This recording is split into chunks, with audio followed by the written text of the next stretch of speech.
Welcome back to my channel. Hey guys, tonight we travel back to a world where weddings smell different. Like animal fat candle melting on damp straw. Different. Imagine this. You wake up on your wedding day in a thatched roof cottage somewhere in medieval France. The morning light leaks through a hole in the wall stuffed with pig intestines for insulation. Of course you're sweating, you're anxious. You're definitely not clean. Bathing isn't exactly a priority here. Not because you don't want to, but because the whole village shares one barrel, and water is fetched from a stream 2 miles away. Soap, if you're lucky, it's made of ash and rendered animal fat. So yeah, this iced version of you that gets married. Romantic, right? Your hair is braided tightly, flowers twisted into the strands, some of them still buzzing with insects. The scent of lavender is there, but also turnipses and sheep dung. The local healer added a puss of crushed garlic behind your ears to ward off illness and bad suitors. No one really questions her methods because last week she cured Simeon's sore throat with boiled moss and yelling. So before you get comfortable, take a moment to like the video and subscribe, but only if you genuinely enjoy what you hear. And hey, let me know in the comments where you're listening from and what time it is. Always fun to see who's tuning in from across the globe.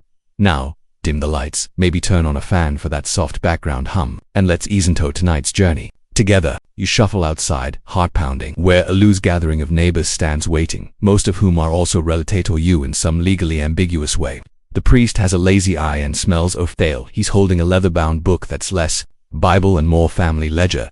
His job today to make your union official, which mostly involved vestling it in front of enough people that no one can deny it happened later. Historians still argue whether bathing habits in medieval Europe were truly non-existent or just highly seasonal. There's evidence that public baths were popular in cities like Paris or Florence until fears about moral corruption and later disease outbreaks led to their decline. But in rural communities, hygiene was more spiritual than sanitary. People believed much could open your pores to bad humors or demonic winds. So, you stayed crusty. And let's be honest, you're used to it. Every honor smells. The idea of perfume is to sprinkle dried herbs in your clothes or tuck a rotting apple slice into your bodice to create a fruity bouquet. In fact, some brides carried a bouquet not to celebrate love, but to mask the combined odors of fierce sweat, livestock proximity, and medieval plumbing, or lack thereof.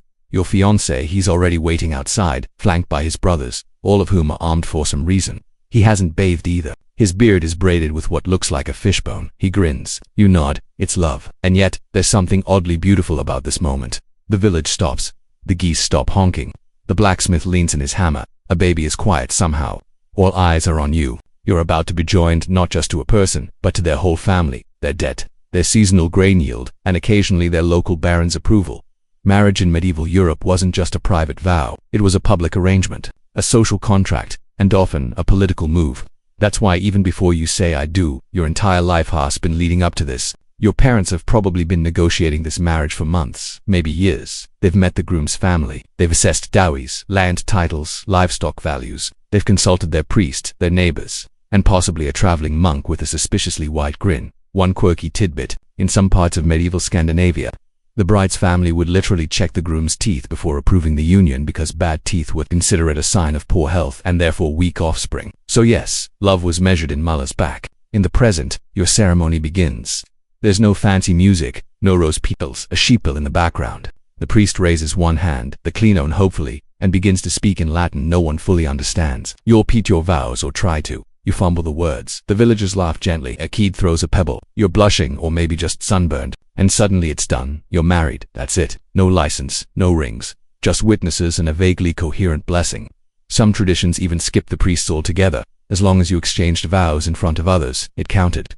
But don't get too cozy. Your day is just beginning. The real fun. The bizarre customs. The Bedouin supernatural beliefs. The feasting, the fighting, and yes, the bed-watching is still to come. And remember, you still haven't bathed. You step back from the crowd. The ceremony over, but your role far from finished. In fact, it's only just begun, because now everyone's looking at your dress or what counts as one. The first thing you notice is how tight it is. The second, it's definitely not new. Third, it's not white, not even close. In medieval Europe, the idea of a white wedding dress, that would have sounded like a punchline. White was impractical, expensive, and almost impossible to keep clean without modern bleach, which, spoiler alert, no one has. Most brides wore their best outfit, which for many meant a dark wool tunic with a fresh patch sewn over last season's tear. If you were lucky, wealthy, noble, or the daughter of someone who sold good barley, you might have worn bright blue, crimson, or even deep green, dyed with crushed plants orange. What you're wearing now smells faintly of smoke, garlic, and whoever wore it before you. It might have belonged to your older sister or your cousin or your mother who cried a little this morning, but then helped lace up your bodice like it was a regular Tuesday. She added a sprig of rosemary to your belt for remembrance and muttered something in Old French about keeping the womb warm. Oh, and by the way, there are no heels. Your shoes are soft leather, cracked at the sides, barely holding. Together with twine, they make a slapping sound as you walk, like two lazy fish. Still, you walk tall because everyone is watching and this is your moment. Now, let's talk about the veil. Veils in the medieval period weren't purely romantic or aesthetic. They were symbolic, meant to signal modesty, virginity, and spiritual readiness. In some regions it was made from linen so stiff it scratched your forehead raw. In others, it was a net woven with flowers, coins, or if your family was truly extra, tiny bells to scare off evil spirits. You're pretty sure you hear one jingling now every time you turn your head. Or maybe, that's your uncle's coin pouch. Historians still argue whether vows were a universal requirement or more of a regional preference. Some believe they were only used for noble weddings, while others claim even peasant brides wore them, albeit made from whatever fabric wasn't too butter or pig grease. But let's be honest, whether it's ceremonial or just to hide the fact that you haven't brushed your hair in 2 days, the veil serves a purpose. It allows you to look some mysterious, emotionally neutral, which is helpful since you're currently trying to process the fact that you're now legally bound to a man whose greatest achievement to date is owning a mule. Now, here comes the groom, Anders, looking enthusiastic. His tunic is stitched with decorative embroidery, which probably took his sister weeks. The colors, yellow and red, are bold, bright, and slightly painful to look at in direct sunlight. One sleeve is longer than the other, and he has something stuck in his beard that might be a breadcrumb or a dead bee. Either way, he's proud of how he looks, and frankly, so is everyone else. Because let's not forget, this Halivand is more than a celebration of love. It's a public affirmation of family honor, village stability, and future inheritance. People aren't whispering about whether you're happy. They're whispering about how much cloth was used for your sleeves and whether that chicken stew at the reception is made with real meat or just for reconvincing roots. A quirky detail for you. In some parts of medieval Germany, brides would wear their hair completely loose as a symbol of virginity, unless they were widowed or divorced, in which case their hair would be braided and covered. So, if you ever wanted to guess someone's marital status at a distance, just check their scalp.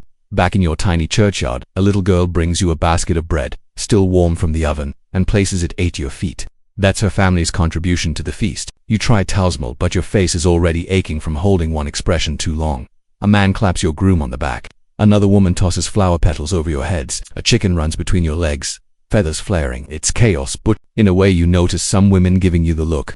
Not mean, note and friendly, just that intense curiosity all newlyweds receive. They wonder what kind of wife you'll be, whether you can cook, whether you'll bear strong children, whether you'll survive your first winter without insulting your mother -law. And speaking of her, there she is, striding toward you in layers of handied wool and sharp opinions. She kisses you on both cheeks, then checks the stitching on your sleeves, then whispers something about the fertility herbs in the soup. You nod politely, terrified. This is your new life, a new family, new expectations, new dynamics. You haven't just married a man, you've entered a contract that affects property rights, farming schedules, inheritance laws, and eventually the fate of your children's marriages. The dress you're wearing, uncomfortable as it is, represents all of that. It's heavy with more than just wool. It carries through of history, of tradition, of societal roles carved in stone and whispered over generations. And still, as you stand there surrounded by people who knew you as a child, teenager, a quiet girl with cracked nails and stories in her head, you realize they see you differently. You're a woman, a wife, the future of 2 households, together with lace, garlic, and goat hair. So yeah, maybe the dress isn't white, but tonight you shine. You haven't even had time to sit down. But the next act in this medieval matrimony circus is already underway. Forget candlelight dinners and love letters. This marriage, like most in medieval Europe, is a business deal. And you're the contract. Don't take it personally. Everyone around you accepts this as normal. Romantic love might happen later. After the sheep are fed, the roof is patched, and the taxes are paid. For now, what matters is that your union brings mutual benefit. That could mean merging farmland, sealing a political alliance, or just ensuring your family doesn't have to keep feeding you. The priest who just blessed your vows isn't really here for the spiritual bit. He's also the unofficial notary, silently making mental notes about which field belongs to which family now, and who owes what to whom if someone mysteriously dies. Spring marriage is the glue of feudal society, and it's sticky with obligations, dowries, and family expectations. So now you're seated at a long wooden table while the village elders conduct what's essentially a low-budget stockholders meeting with bread and beer. Your father is grinning through his missing teeth. Your new father-in-law is explaining how many chickens he'll allow you to keep for personal enjoyment. and someone nervous arguing about a pigsty boundary that hasn't mattered in 10 years until now. Let's break down what's really happening. The marriage contract, sometimes written, often just spoken and remembered by everyone with ears. This agreement outlines land transfers, livestock exchanges, and dowry details. Your dowry might include 3 cows, a small chest of barley, and half an ownership of an apple orchard, an inheritance that will now legally support your husband and any future mud-covered offspring. And here's a fun tidbit. In some cases, your value as a bride is calculated in pounds of silver, not because your family has any, but because it helps everyone pretend this is a high-class affair. A symbolic number is declared, and no one expects it to actually be paid. It's the medieval version of flexing for social media. Historians still argue whether young women had any say at all in these transactions. In some regions, evidence suggests that consent was more than symbolic, especially among wealthier families where preserving lineage was crucial. In other areas, the bride's opinion wasn't even consulted. She was simply presented like a well-bred goat with good posture. You steal a glance at your groom. He's sipping from a cracked cup, nodding gallantly as your uncle tells a long story about beehives. You wonder if he's nervous too. After all, he's now responsible for protecting you, feeding you, and making sure your family doesn't lose face in the next village gossip cycle. That's pressure. Even if he is built like a turnip cart and seems eerily calm. Then there's the morning gift, a charming tradition, where the husband gives the wife a gift the morning after the wedding night. Sounds romantic, right? Except it's more like an early insurance policy. The gift might be a bit of land, a stash of coins, or a promise carved into a wooden tablet. It's his way of saying, hey, thanks for joining my feudal nightmare. If I die in a pig accident tomorrow, this is yours. A side note, in Anglo-Saxon England, some morning gifts were delivered before the wedding during the betrothal phase. It showed the groom's serious intent and helped make sure the bride's family didn't back out after already hosting a feast. You noticed your father nervously fingering a pouch at his belt. It's full of small stones tied with twine, each representing a measure of land he's agreeing to let go. He's smiling. Beauty, it's a tight smile. This is business, and he's trying to get the best deal for you and for himself. The priest clears his throat again. He mumbled something about sacrament and consummation, and suddenly, everyone is looking at their bread as if it holds answers to the universe. No one wants to say it out loud. But the agreement isn't truly sealed. Until the marriage is consummated, you swallow hard. That part's coming later. For now, there's beer and there's plenty of that. Ale flows like water, or rather replaces it, since Cyclian water is a luxury no one expects. The beer is thick, warm, and might contain small floating surprises, but it dulls nerves and loosens tongues. Everyone's a little friendlier now. Someone starts playing a lute. A child begins dancing in circles. Someone else's child begins crying, possibly at the thought of their own future wedding. As the room softens into laughter and music, you start to relax. This isn't a private affair. It's a performance for the entire village. Everyone's watching, not just to celebrate, but to witness. Because if you ever try to deny being married, all these people will remember this day. This dress, this goat nibbling at the tablecloth. Medieval weddings were less about intimidated promises, and more about public accountability. And weirdly, there's comfort in that. You're not alone. You're surrounded by people who've seen dozens of marriages, hundreds of babies, countless harvests, and heartbreaks. This may be a transaction, yes, but it's also a rite of passage. You're being folded into the shared memory of the village where your name will now be followed by wife of in every conversation. So when your groom stands and offers you a cup, his cup, you take it, you sip, hesmals, you smile, everyone cheers. The old women in the corner nod knowingly. The priest makes a sign of the cross, but his eyes are twinkling. He's seen worse. The deal is done. You're married, merged, bound, and witnessed. You've just signed your name in the invisible ink of tradition, and now the candles are burning lower. The bread's gone hard at the edges, and your cheeks hurt from too much smiling.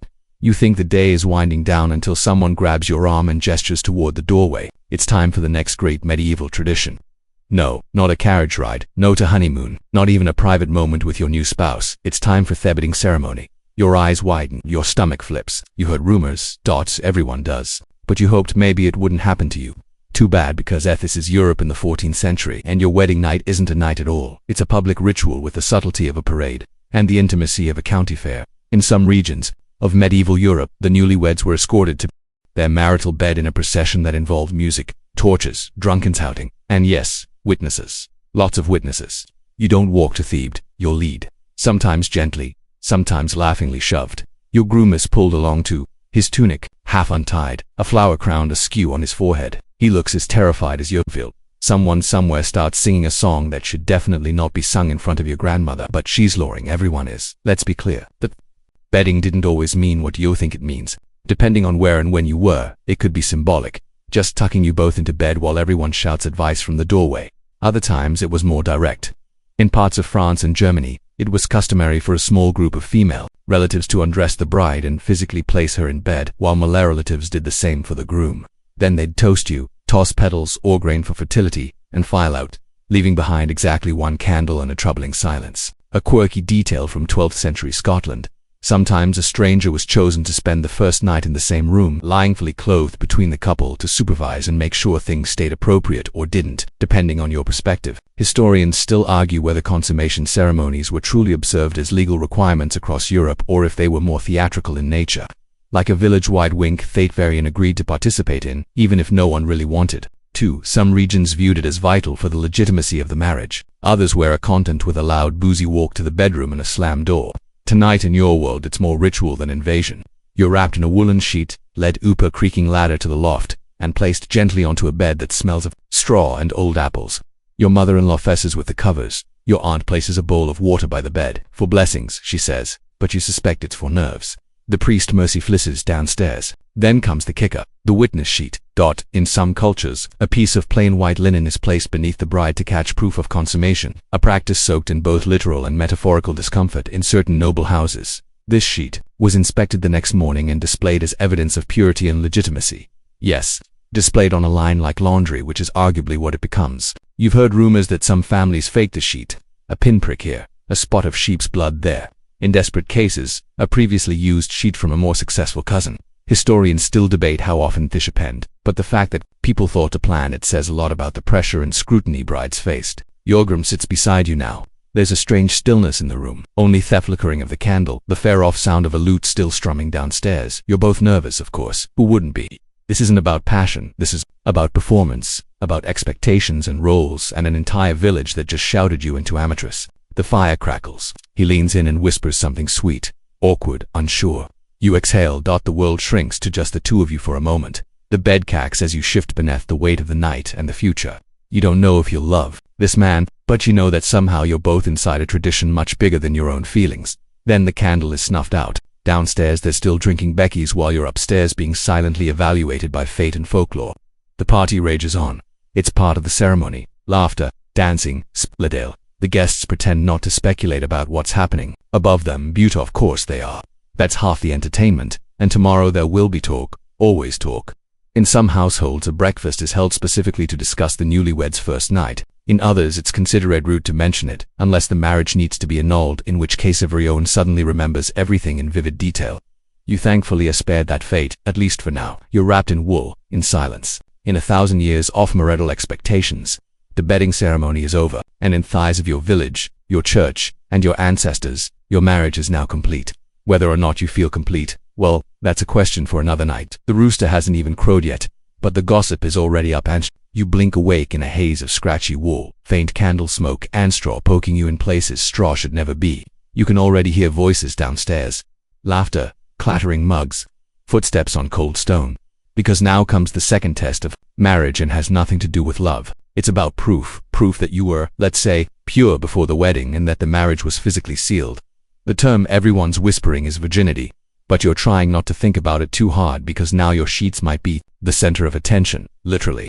If you're noble, someone might come knock on your door and ask to inspect linen. If you're a peasant, the whole thing might be symbolic or skipped entirely, but there's always someone who wants to know. A sister-in-law, a cousin with too many opinions, or a neighbor who's been dying to talk about something besides crop rotation. This is the infamous proof of consummation moment. You sit up slowly, unsure whether you should be horrified or just deeply annoyed.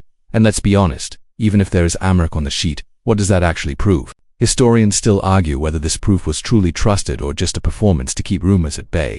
A drop of blood doesn't guarantee virginity. It could be anything, and many women didn't bleed at all, something medieval folks were shockingly not great about understanding. Still, tradition lingers like bad cheese. In noble houses especially, the stain sheet was folded carefully, presented to family elders, and sometimes even paraded before servants and guards as a strange badge of honor. In one particularly surreal case from 15th century Castile, the sheet was inspected by the Queen's advisors. Yep, her advisors. Imagine someone filing that report.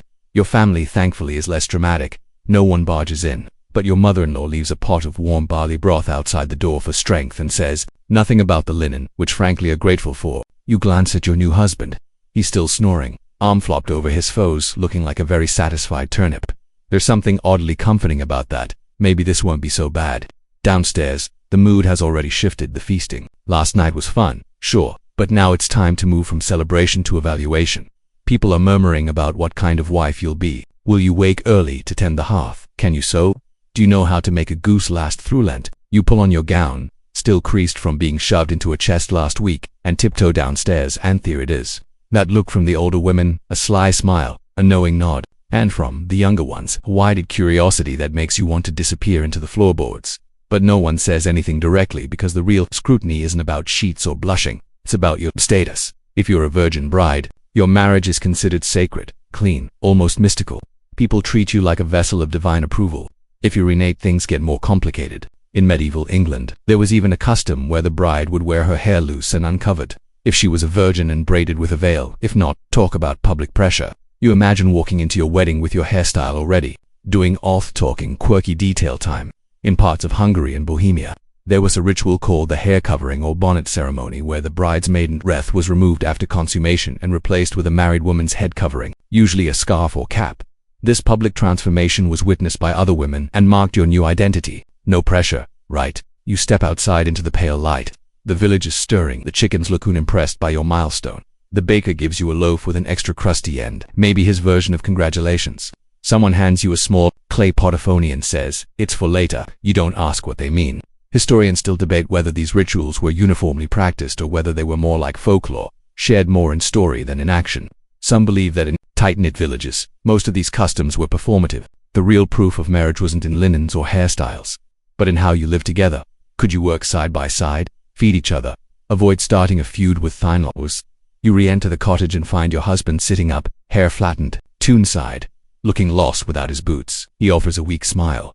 You offer one back. You don't speak because there's no need. Last night, 1,000 expectations hung over your heads. Today they're still there, but you've survived them.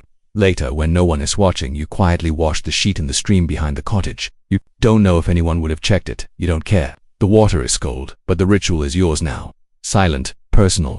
You ring it out, hung it over a line strung between two trees and watch it flap like a flag. Not of victory, not of submission, just life.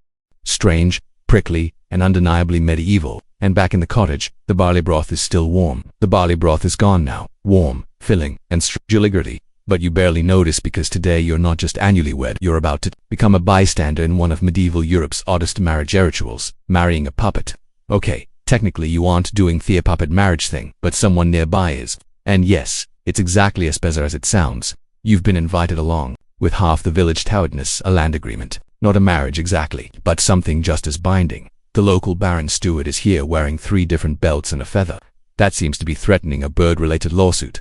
His purpose to oversee a symbolic union between a piece of land and a representative bride. Except the bride. She's made of cloth, hay, and someone's old bonnet lets free wind in parts of medieval Europe.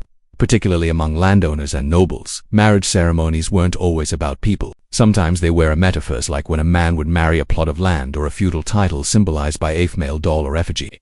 It sounds ridiculous, but it served a legal function, cementing claims, ensuring inheritance, and avoiding future disputes. In the puppet, well, that was tradition. The bride would be dressed up, often in white linen, with abelt or garland, and seated solemnly beside the claimant. The ceremony would have performed as if it were a real wedding, vows, blessings, sometimes even a kiss on the puppet's forehead. And yes, people attended, they clapped, they drank, they whispered, "Well, at least she won't argue about." You sit in the back row of this surreal puppet wedding, trying not to make eye contact with the dummy, whose face is drawn on with what looks like charcoal and panic. The groom, a nervous young lord, says his vows with all the enthusiasm of Amun, promising to mow the same lawn for eternity. Why go through all this?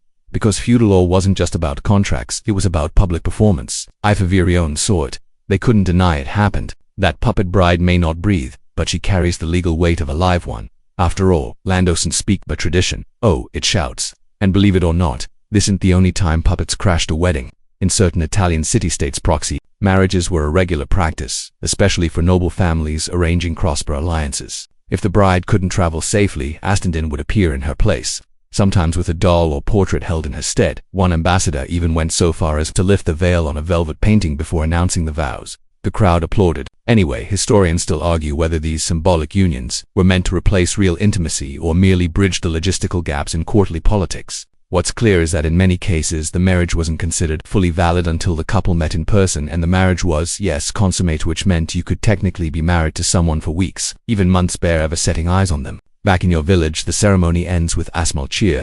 The puppet is handed to a child who starts dragging it around like he a new doll. The groom drinks heavily and someone behind you whispers, "At least the haybride won't demand a morning gift." But this all gets you thinking about how marriage wasn't always about love or even about two living people. Sometimes it was about convenience or law, or making sure your cousin didn't lose his sheep pasture to that smug man from 3 hills over. You remember what the village elder told you yesterday. Marriage is less about feelings and more about fences. You thought he was joking, he was not. That night, lying beside your very real husband in your very drafty loft, you wonder what your own marriage looks like from the outside. Are you seen as a person or a symbol, a partner or a property? And in the quiet, while the wind rattles shutters and someone outside yells at a duck, you admit something to yourself. You're not sure yet. You don't love him. Not now, maybe not ever. But you're here. You share a bed, a house, a future shaped by deals struck over bread and puppets. It's not what the ballots promised, but it's real, messy, uncertain, tangible. And, in medieval Europe, reality always outranks romance. You roll over. He's snoring again. Of course he is. But this time it makes you smile. You wake to bells. Not wedding bells. Those aren't really a thing yet, but the slow echoing clang of the church's morning chime, meant to remind everyone that time is passing. God is watching and you probably forgot to feed the goats. You roll over, stretch, and realize that your wedding is already fading into memory. Except you're not done yet. Today, you and your new husband are invited to a second ceremony, though not exactly by choice. You're headed to a graveyard. Yes, a graveyard.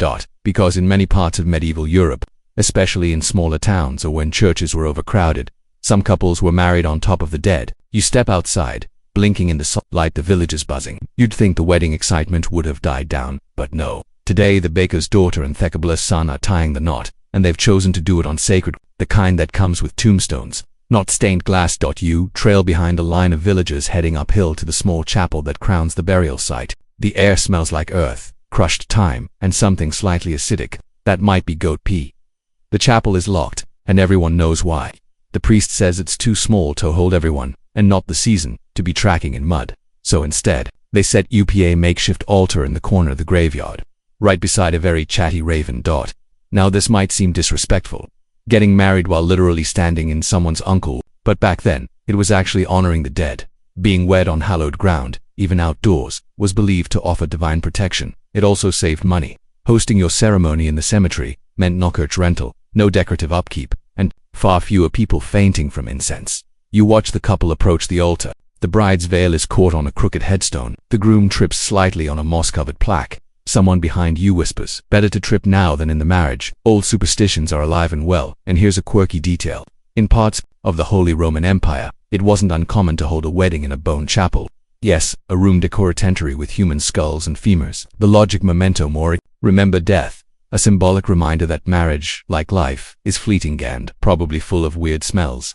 Historians still argue whether this practice was widespread or more of a regional oddity. In any case, the marriage among the dead offered both blessing and practicality. The ground was consecrated, the space was open, and no one charged you extra for candle lighting.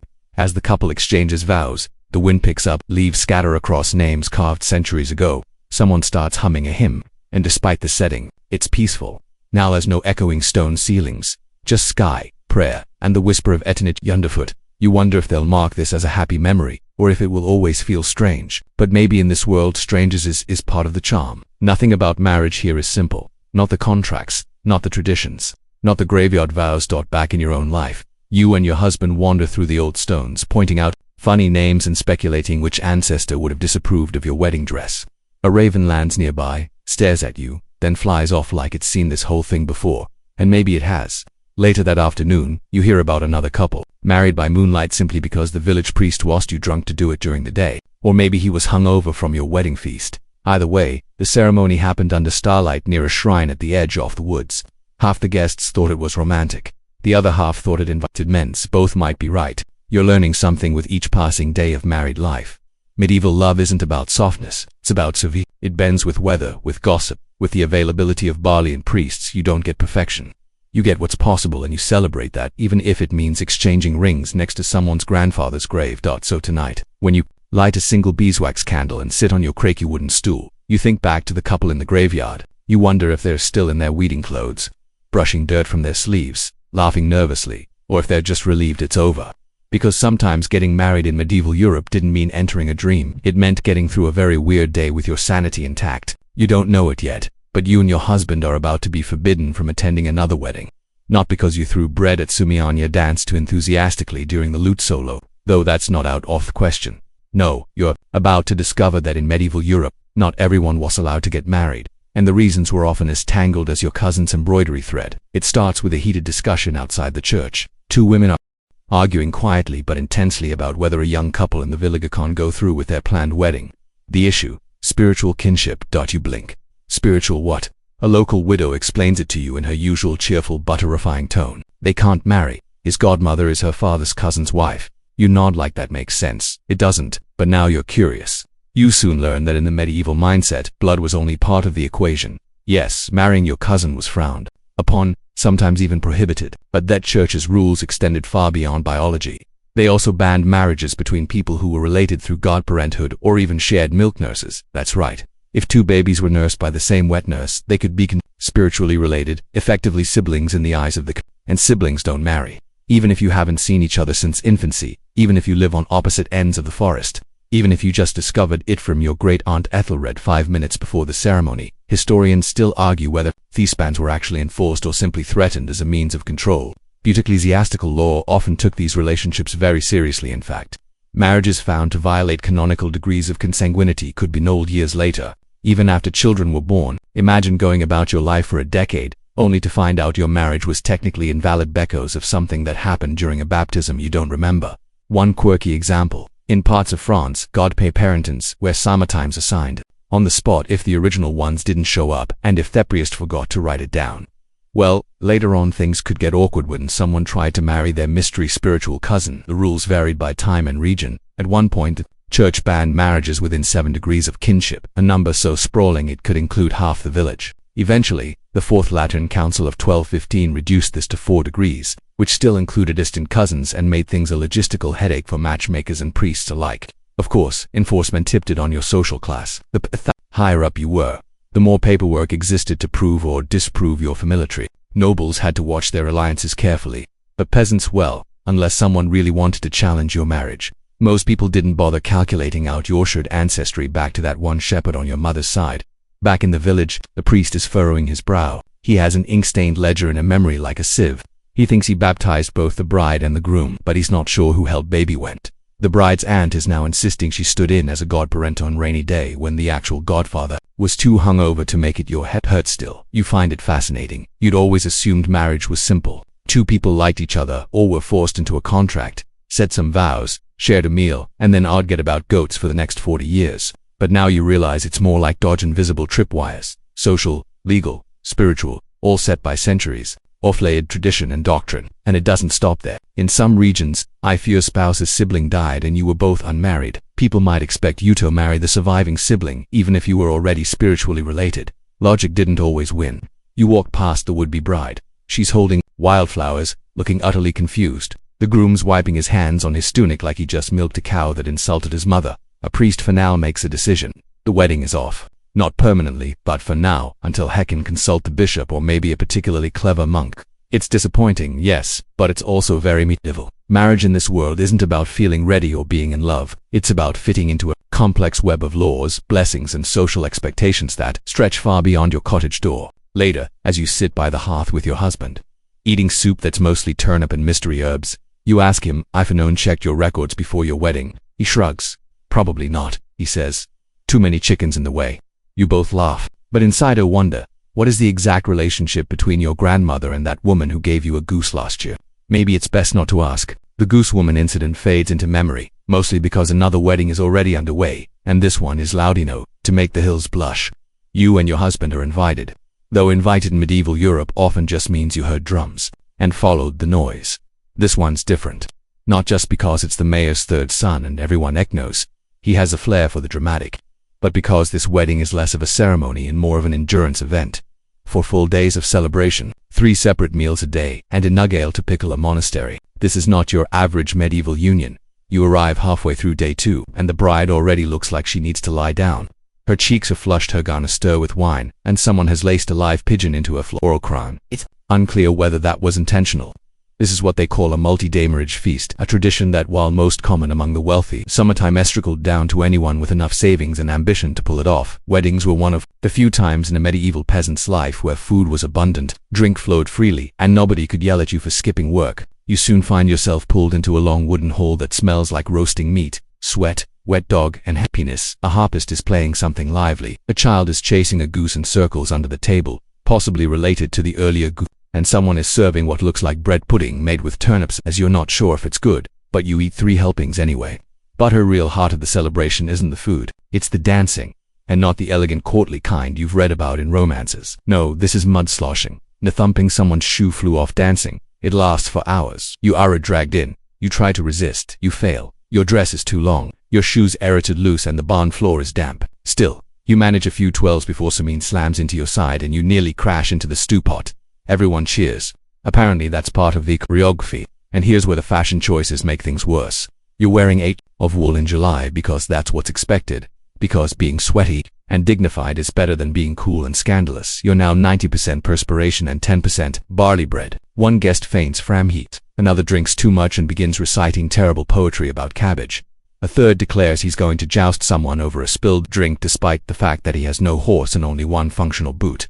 Historians to still argue whether these multi-day feasts were truly common, outside of noble circles or most are reserved for the upper crust of society. But records from the time do show third of in rural villages would sometimes pool resources to throw multi-day celebrations, especially if the couple was well liked or the harvest had been particularly liked. You're shown to a low bench and handed a tankard of bride ale, a strong honey-sweetened beer brewed, especially for the occasion. And yes, it's strong. You take one sip and instantly forget the names of all your cousins. Someone toasts a couple of Latin. Someone else toasts the pig that was roasted for dinner. You're starting to suspect that any noun can be toasted if enough ale is involved. A quirky detail floats your way from an older man who's very fond of your husband's elbow. In some regions it was custom for the bride and groom to dance with every single guest, not out of politeness, but as a fertility blessing. So yes, if 200 people attend your wedding, that's 200 twirls, dips, and awkward shuffles to remember. You're grateful your own wedding was less ambitious. But there's something about this chow that feels right. Marriage in the Middle Ages isn't just a quiet bond between two people. It's a public alliance, a celebration that drags the whole village into its orbit. The noise, the heat, the food, the flutes. It's all part of proving that this union matters, that it's worth celebrating for days, even if every unit collapses by the end of it. As the sun sets on day 2 and you find yourself lying in a pile of cloaks beside a piglet who's wearing a flower garland, you sigh. Your feet are sore. Your dress is ruined. You've eaten something questionable involving goose fat and pickled onions, but you're part of something. You're inside the rhythm of medieval life, where love might be rare, but celebration is loud and very, very long. And tomorrow, day 3, hope you're survive. By day 3, the piglet with the flower garland is now wearing someone's shoe. The harpist has passed out in the grain bin, and you've been toasted so many times that you instinctively raise your mug every time Somion breathes. Still, you're here. And so is the bridal, because tonight is dedicated to honoring the bride. Through drink, you'd think things might slow down by now, but no, the mood is rising again. People shouting her name, chanting crude rhymes, and clinking mugs with the rhythmic enthusiasm of a thunderstorm. At the heart of it all is an age-old tradition, the bride ale or brute ale, depending on who's slurring it. The bride ale isn't just a beverage, it's an event. It's a custom-brewed batch of beer or mead created specifically for the wedding, often overseen by the bride's family and sold during the feast. Proceeds went to support the new couple, making it a sort of medieval GoFundMe, only frothier, and with a much higher risk of someone singing on a table. You see the bride, now rosy-cheeked, tipsy, glowing. She's holding a small jug with her bands tied around the handle. Every guest who takes a sip leaves a coin in a clay dish beside her. It's not just generosity, it's tradition. You feel obligated, but also oddly proud. She's earned this moment. In Saxon England, bride ales were so popular, they evolved into full-on legal fundraisers. If you needed to collect money for something like repairing your thatch roof or buying a new ox, you might throw a fake wedding feast just to host a bride ale. The church eventually stepped in to stop us because, of course they did. But for a while, the line between matrimony and party planning was beautifully blurry. You accept a mug of the brew and sip cautiously. It's thick, sweet, slightly alarming. It tastes like honey, time, and possibly despair. But you smile anyway. It's a rite of passage now. You're part of the group. Next to you, Someone recites a toast that goes wildly off topic, ending in a long monologue about the superior temperament of cows compared to wives. People laugh. Someone throws a Betrothal. It's unclear if it's affectionate or an attack. And then comes a strange new game. Each table must compose a quick rhyme in honor of the bride. Yours comes up with something about her hair being brighter than the smithy's fire and her knees stronger than the village mill. The logic's shaky, but the applause is standardous. Historians still argue whether bridals were sincere blessings or thinly veiled public tests of popularity. One thing is clear: there were often the only time in a woman's life when the entire village celebrated her, specifically by name, not as a wife or mother or worker, but as a person worthy of song, drink, and poetic nonsense. A quirky detail floats in from across the hall. In parts of Norway, special bride beer was made with herbs that supposedly encouraged fertility. If the beer turned sour, it was seen as a bad omen, suggesting the marriage might struggle, or worse, that the bride was secretly cursed by woodland spirits. No pressure. You're watching the bride now as she dances in a slow stomp and jerk, her veil trailing behind her, the clay dish at her feet jingling with coins. She's surrounded by villagers, relatives, children trying to sneak tastes of the ale, and that one goose who keeps showing up at every major event like it's planning a memoir. Your husband taps your shoulder, nods toward a smaller group by the fire. They're telling stories, tales of legendary marriages, cursed unions, and a scandalous match where a groom ran off with his bride's sister during the bride ale. The storyteller pauses dramatically and takes a long drink. You swear you hear someone mutter, "Still worth the price of the beer though." In this moment, you realize something. Medieval weddings aren't linear. They don't follow the script of a modern timeline. Ceremony, vows, reception, and done. They're messy, sprawling, overlapping rituals where symbolism and celebration mingle until no one's entirely sure what's custom and what's just what happened last year. Still, the bride, Alice, stands out as a distinctly communal gesture. It's not about romance. It's about the bride isn't simply admired. She's invested in financially, socially. The ale is proof that her village, for all its gossip and odd haircuts, has her back. The ale grows stronger as the night deepens. People dance barefoot. Someone breaks a jug and insists it was part of the performance. The bride disappears briefly, only to return with a crown of wheat and a spoon. You're not sure if this is a real tradition or just the ale talking, but no one questions it. And as you finally slip outside for fresh air, the stars spill overhead. Like scattered barley, your head spins, but gently. You hear laughter from the open windows. You smell spilt ale, fresh bread, sweat, and a hint of thyme. You take one last sip, raise your mug quietly, and whisper a toast to bride ales. Long may they be weird, and long may they last. Morning comes, but your head arrives several minutes later. The bridal still clings to your breath like a ghost, and your knees make a noise. When you stand, that probably violates canon law. But none of that matters, because today is about dowries, those fascinating bundles of goods, promises, and livestock that decide whether a marriage begins with hope or with immediate legal disputes over salt.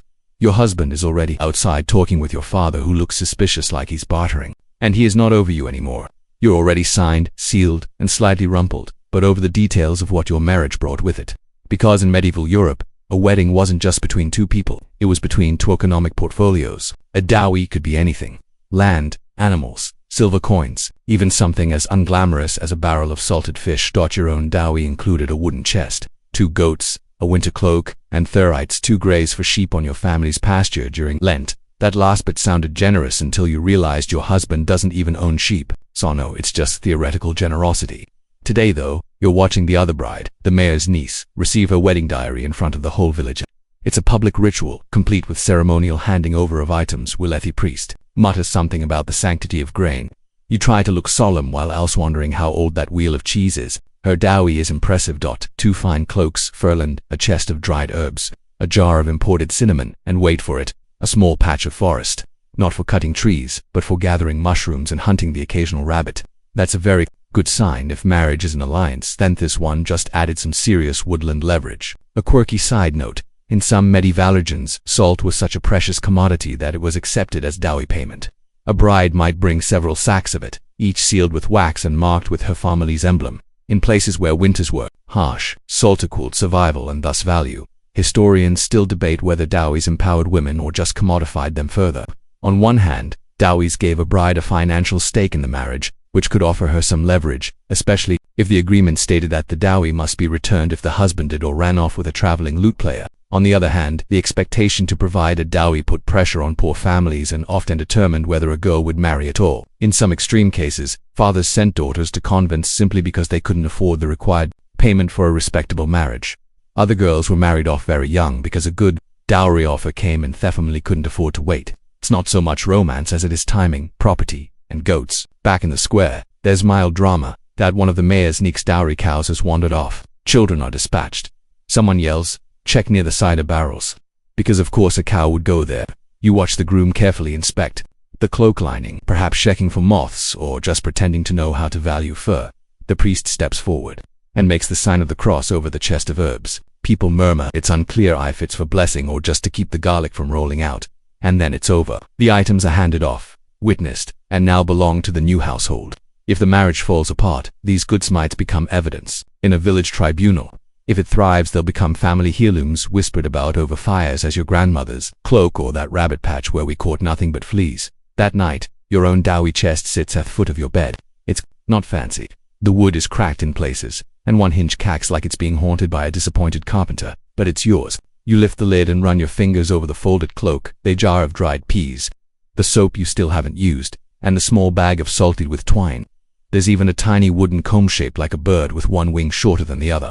It doesn't feel like treasure, but in this world it is. It's proof that someone once measured your worth in goods and animals. Not because they didn't love you, but because that's how love worked here. Tangible, transferable, negotiated with handshakes and witnessed by goats. You close the chest. The room is quiet. Your husband snores beside you, mouth open, dreams probably full of salted turnips and dancing geese. And you think, at least the goats were healthy.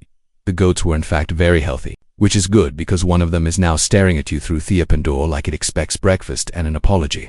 But you have other things on your mind, like the news that's just reached the village. A prisoner is getting married. It's not every day you hear that, but in medieval Europe, weddings in prison weren't as rare as you'd think. Sometimes they were tragic, other times bizarre, and often just another legal arrangement where emotions were optional and urgency was everything. You follow the whispers to the village edge, where a small wooden stockade houses a man who, according to local gossip, was caught stealing apples, insulting a bishop, or possibly borrowing a mule without asking. No one seems to know, but what's certain is that he's getting married today. He's not a noble, not a knight, just a tired-looking man in a frayed tunic with wrists rubbed raw from rope, and beside him, a woman you've never seen before. She's older than him, wearing a grey veil and clutching a small purse that looks suspiciously heavy. Her face is calm, but her eyes flicker like Simeon intently checking off a list. And just like that, the priest arrives, huffing, muttering, carrying a Bible and a piece of chalk. A few guards clear space, a few onlookers clear their throats. Then it begins right there through the bars. Medieval law allowed marriages to be performed under almost any condition as long as consent and witnesses were present. It didn't matter if you were in a chapel, a field, or ankle-deep in someone else's mud. And yes, even prison marriages were binding. Sometimes were shid through before execution or arranged to secure inheritance rights. That's what this looks like. You hear a murmur behind you. She inherits his debts. She must be mad. Another voice says, no, clever. He owes less than her last husband did. You blinked out, oh. So this is strategic debt absorption. A grim but oddly practical kind of medieval financial chess. A quirky tradition pops into your head. In parts of the 14th century Italy, prisoners could sometimes avoid execution if they married quickly enough, especially if the bride was wealthy or influential. The logic, a married man was seen as more socially integrated and therefore worth sparing. Love, optional. Timing, everything. Historians still argue whether these death-avoiding marriages were sanctioned by law or just tolerated out of custom, but records show enough sudden jailhouseians to suggest that people knew the loophole and used it. Back in the present, the priest recites the vows. The prisoner leans forward through the bars. The woman steps closer. Their hands meet awkwardly as if holding an eel instead of fingers. She says yes. Hessie's also yes with a wee c. Someone cheers, someone else coughs. And then, it's done. The priest steps back and begins scrolling their names in chalk on the side of the stockade. A temporary record, but one that matters. It marks the shift from prisoner to husband, from stranger to inheritor. You wonder if they'll ever live, if he'll be released, if this is about love, loyalty, or just really unfortunate bookkeeping. The woman walks away without looking back, her purse clinking faintly. The man slumps down, expression unreadable. Someone offers him bread. He refuses. You walk home in silence, your mind buzzing. Medieval marriage isn't a beauty, it's about utility, survival, social structure. Sometimes it's about merging fields. Other times it's about transferring goats. And on rare occasions, like today, it's about trying to start a life even when yours is behind bars. Later that night, you mention it to your husband. He shrugs and says, I mean, good for them. Then adds, you'd marry him if I were in prison, right? You pretend to think about it. I'd wait to see what you were in for. You reply, he laughs. You laugh. But a part of Ya wonders how thin is the line between partnership and contract. How far wouldn't go in this world to secure safety through ceremony? As you drift to sleep, you imagine the jailhouse couple again. Two people linked not by passion but by law. Perhaps someday they'll share a hearth. Or perhaps there'll always be a story told with a smirk and a shrug. Either way, they're married, and in this world, that means something. It's nearly dawn when you hear it. Two people whispering near the chapel ruins at the edge of the woods. You shouldn't be out here, but curiosity walks louder than common sense. And besides, you've heard theramus, someone is eloping. Elopement in medieval Europe wasn't just about passion or rebellion. It was a gamble. Sometimes it was an act of, other times a tactical strike before a wealthier suitor could swoop in. And in many cases it was simply the only way to marry for love. You move closer, staying behind the hedgerow. A girl stands beside a boy in a faded green tunic. You recognize them both. They've been sneaking glances at each other at every market day. And now here they are, out of breath, wide-eyed, clutching hands like they're gripping the edge of the known world. They speak quietly, nervously. She holds a little book of prayers. He's brought a coin, probably to bribe the traveling friar who's supposed to meet them here. The friar is late, of course. It's no teasy being on call for midnight marriages. Elopement was surprisingly common in the Middle Ages, especially among lower classes. If your family's disapproved or your dowry wasn't ready or a rival suitor was suddenly favored, you might take matters into your own hands. No fancy feast, no embroidered gown, just vows whispered under an ash tree and hope the priest doesn't mind breaking curfew. But here's the twist. Under canon law, if two people exchange vows freely and in present tense, even without a priest or witness, it's still counted. That's right. You could be married just by saying, "I take you as my husband, wife," in the right way with the right intention, and boom, instant legal and spiritual consequences.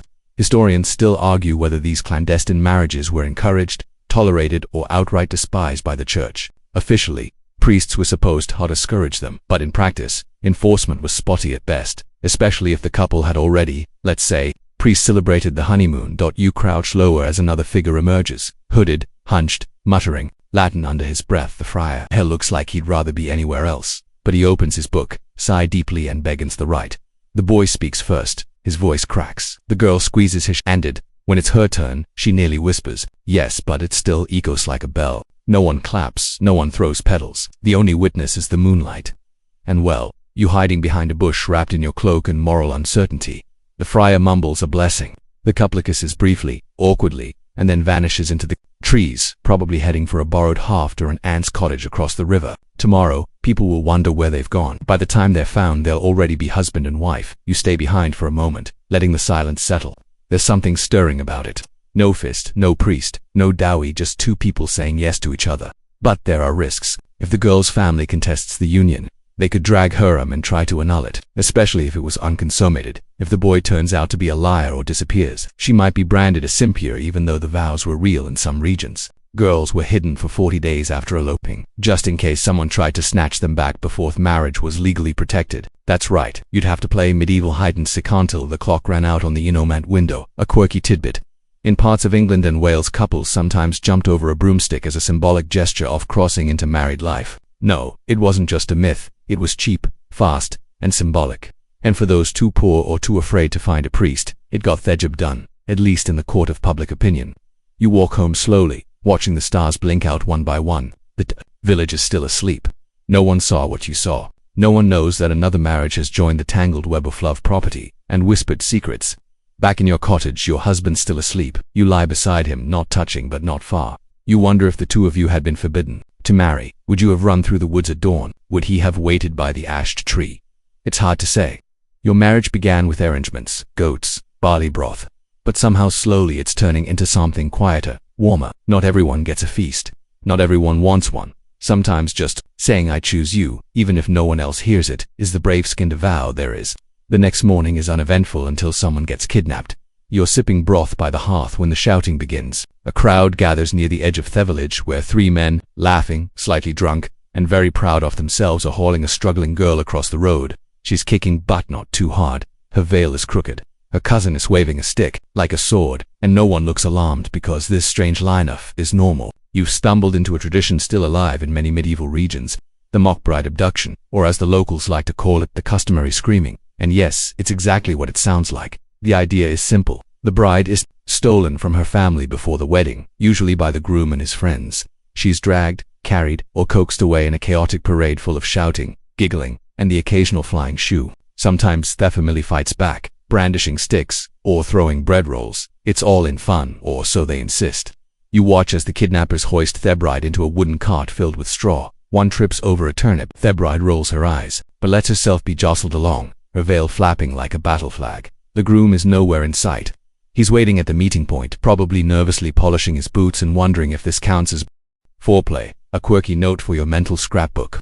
In parts of Eastern Europe, this tradition evolved into a full theatrical event where the bride would be ransomed back by her family. The price, ale, bread, or in one hilarious case, 15th century Hungary, a small piglet painted with red stripes. Historians still argue whether these customs had darker origins, perhaps rooted in real historical bride capture, which was practiced in some early societies, or if they were always symbolic, dramatized to add spice and screaming to otherwise solemn events.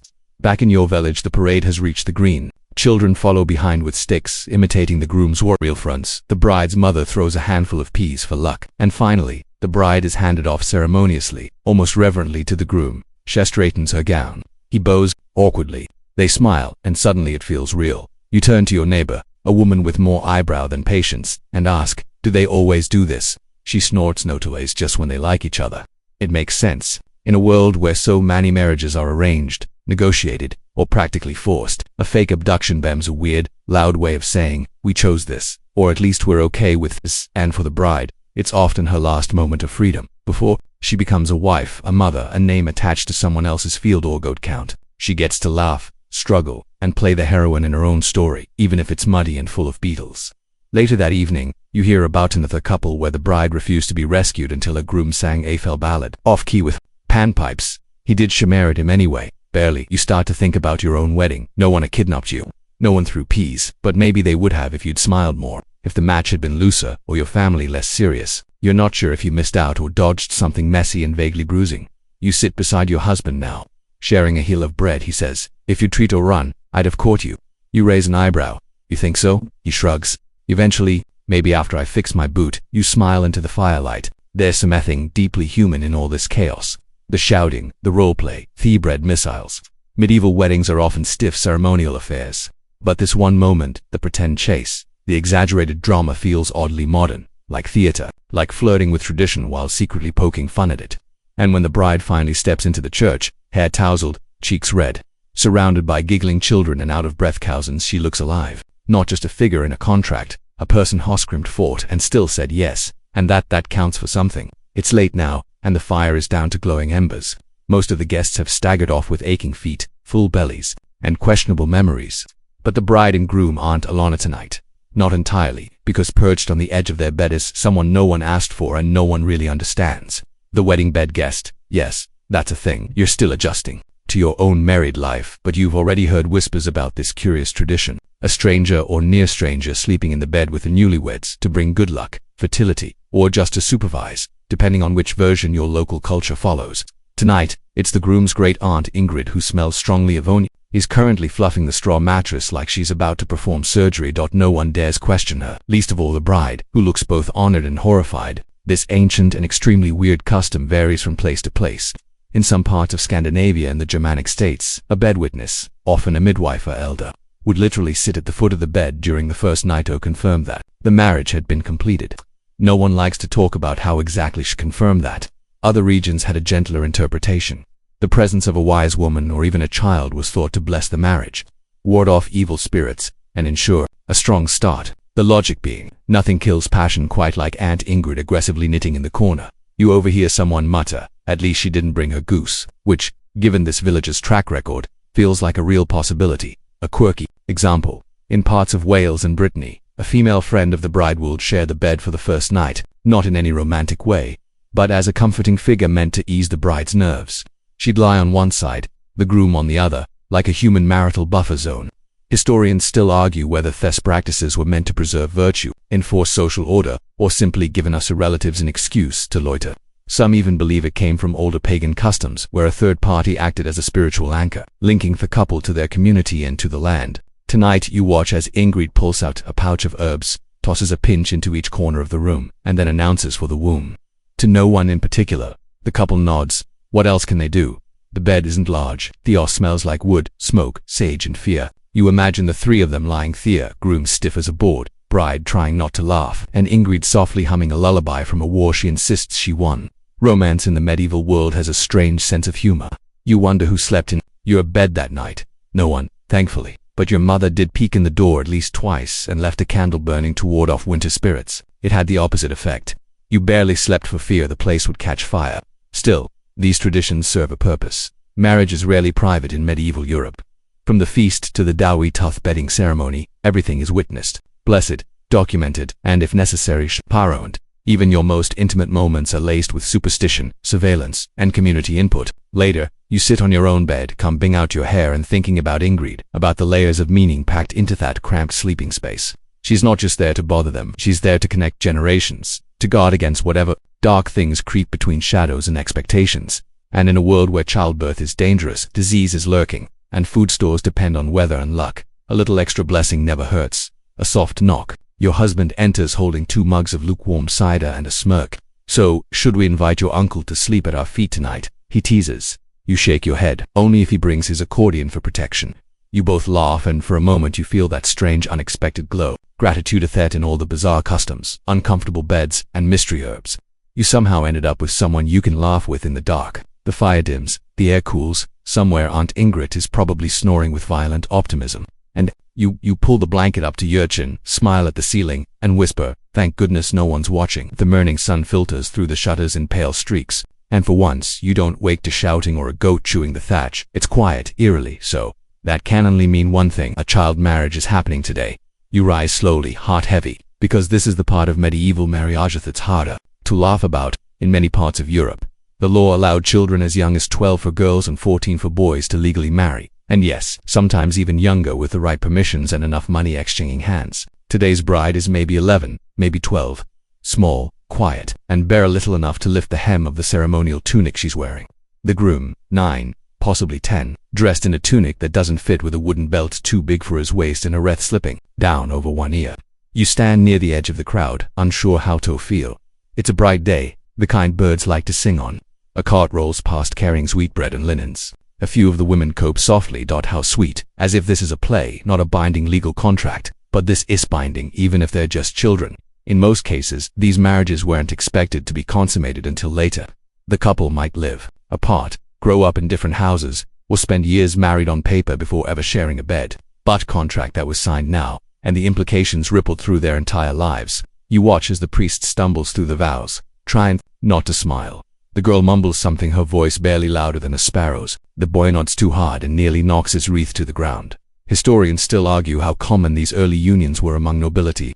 They were certainly strategic, used to secure alliances, pass on titles, or settle debts. The infamous marriage of Isabella of Elwes to Richard II of England took place when she was 6 years old. 6, a marriage more political than personal, more crown than cradle. Among common folk, though child marriages were rarer but not unheard of, especially if land was involved, or if adowie was promised and the family feared losing the opportunity. And while most were formalities that wouldn't become real until both parties were older, the psychological weight was real enough. That girl standing there she may not fully understand what's happening, but she'd grow up with a new title, new expectations, and a future already carved into someone else's plan. A quirky detail floats into your memory. In parts of the 13th century Italy, a betrothal could happen in infancy with the baby's hand touched to a document and attorney ring slipped onto a toe or finger. Families celebrated it with wine and song as if pre-assigning your toddler's entire adulthood was a festive milestone. You glance around and see mixed reactions. One old man shakes his head, muttering, "Too young, shouldn't start a marriage before. Yak know how to pluck a chicken." A woman nearby sighed dryly, "They'll grow together. That's the best way. Maybe or maybe they'll grow apart." Silently while pretending they didn't. As the ceremony ends, the children are led away. Not to a bedding chamber, thank heavens, but to their families' homes. The bride carries a small woven doll. The groom clutches a slice of honey bread. They look like they've just played a game with rules they didn't write. You walk back home in thoughtful silence. It makes you reflect on your own marriage. Not perfect, not passionate, but at least yours. You had a say. Yauk knew the rules, even if they were ridiculous. You were a full person, with clouded hands and memories, when you stood beside your husband and said, "Yes, that girl won't say a real yes for years, if ever." Later, you and your husband share a quiet dinner. You tell him about the child bride. He frowns, then nods. "That's not marriage, that's chess." He's right. These unions aren't about love. They're about positioning, like pawns on a board. moved by unseen hands with old grudges and livestock to negotiate. Still, the fire crackles. The bread is warm. The bed is small, but shared.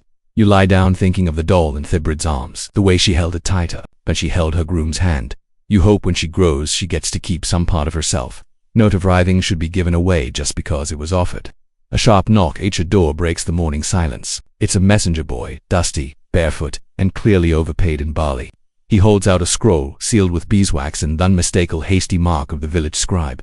You open it, your cousin's getting married again, but this time the ceremony will take place 40 meters away at her new husband's family estate, which wouldn't be so strange if they hadn't already been married last month in your village. You were there, you watched her trip into the wedding soup, and now apparently they're doing it again. So begins the oddly common practice of multiple wedding ceremonies, often held in different locations, and sometimes weeks or even months apart. You strap on your boots, groan at the thought of walking through brambles, and gossip for a second round of vows, and wonder why anyone thought this was a good idea.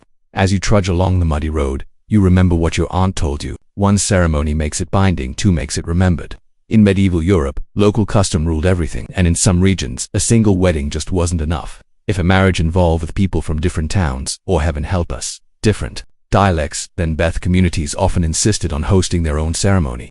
That way, no one could claim ignorance, and everyone got a chance to eat boiled cabbage and misidentify distant cousins. You arrive 2 days later, blistered and mildly insulted by nature, only to find the preparations already in full swing. There's a pig roasting on a spit the size of a wagon, the bride is being fitted into a new dress, slightly less fire damage than first, and the groom's mother is inspecting the goose feathers in the bedding with military precision.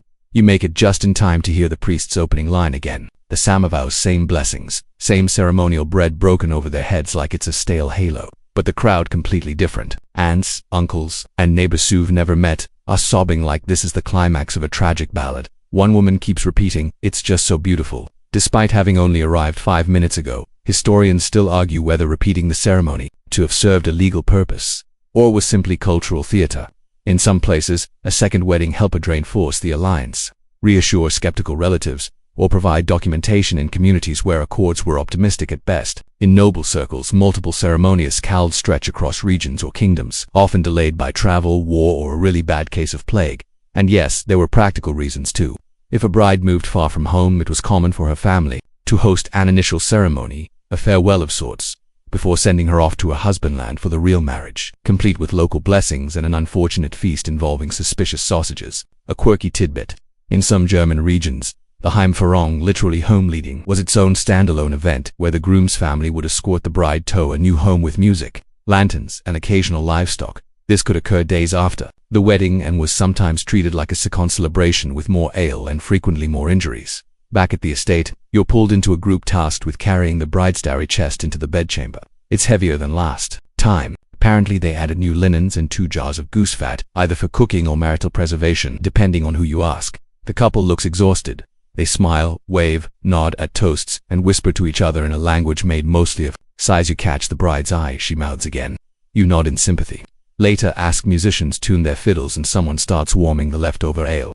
A mistake. You sit near the fire, Andrew. In this world, repetition isn't redundancy, it's reassurance. A second wedding isn't just a copy, it's a confirmation. For some, it's a fresh chance. For others, it's an obligation fulfilled. Either way, it cements the marriage deeper into the collective memory of 2 places, 2 families, 2 goat herds now destined to awkwardly graze side by side. Your husband arrives beside you, brushing hay off his tunic.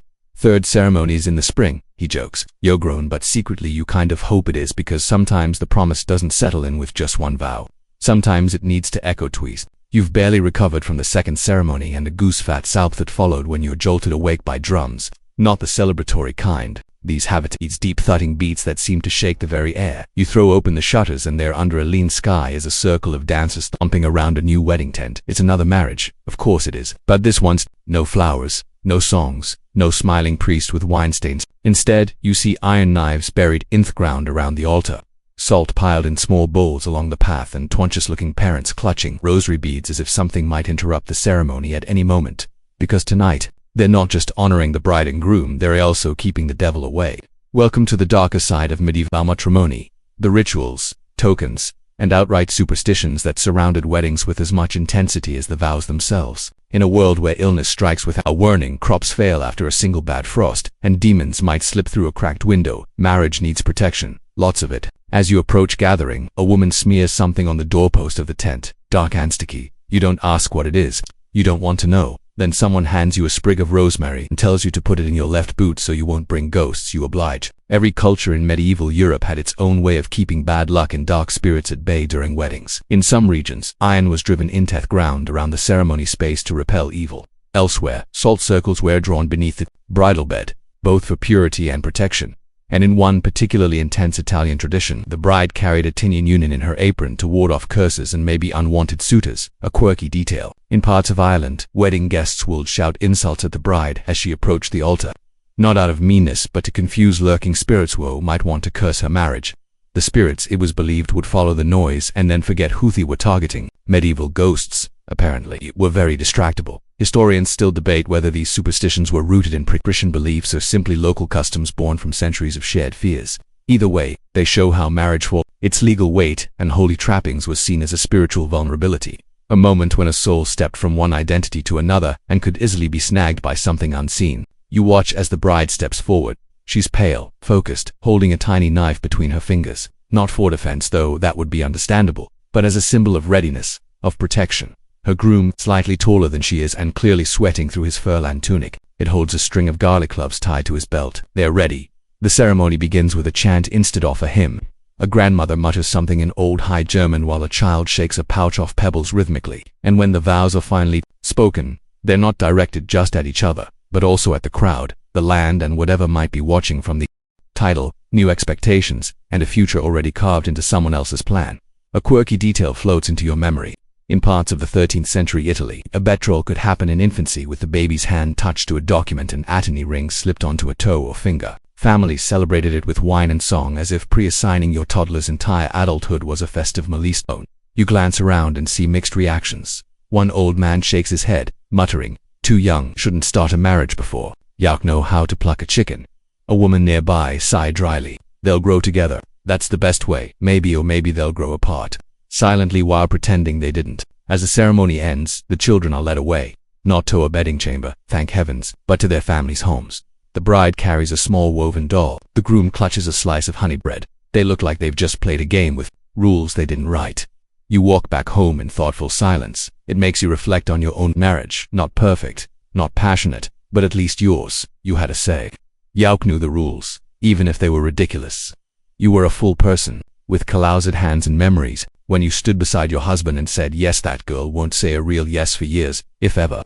Later, you and your husband share a quiet dinner. You tell him about the child bride. He frowns, then nods.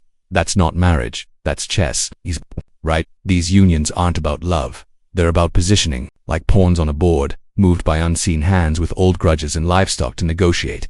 Still, the fire crackles. The bread is warm. The bed is small, but shared. You lie down thinking of the doll in Thibrid's arms, the way she held it tighter, but she held her groom's hand.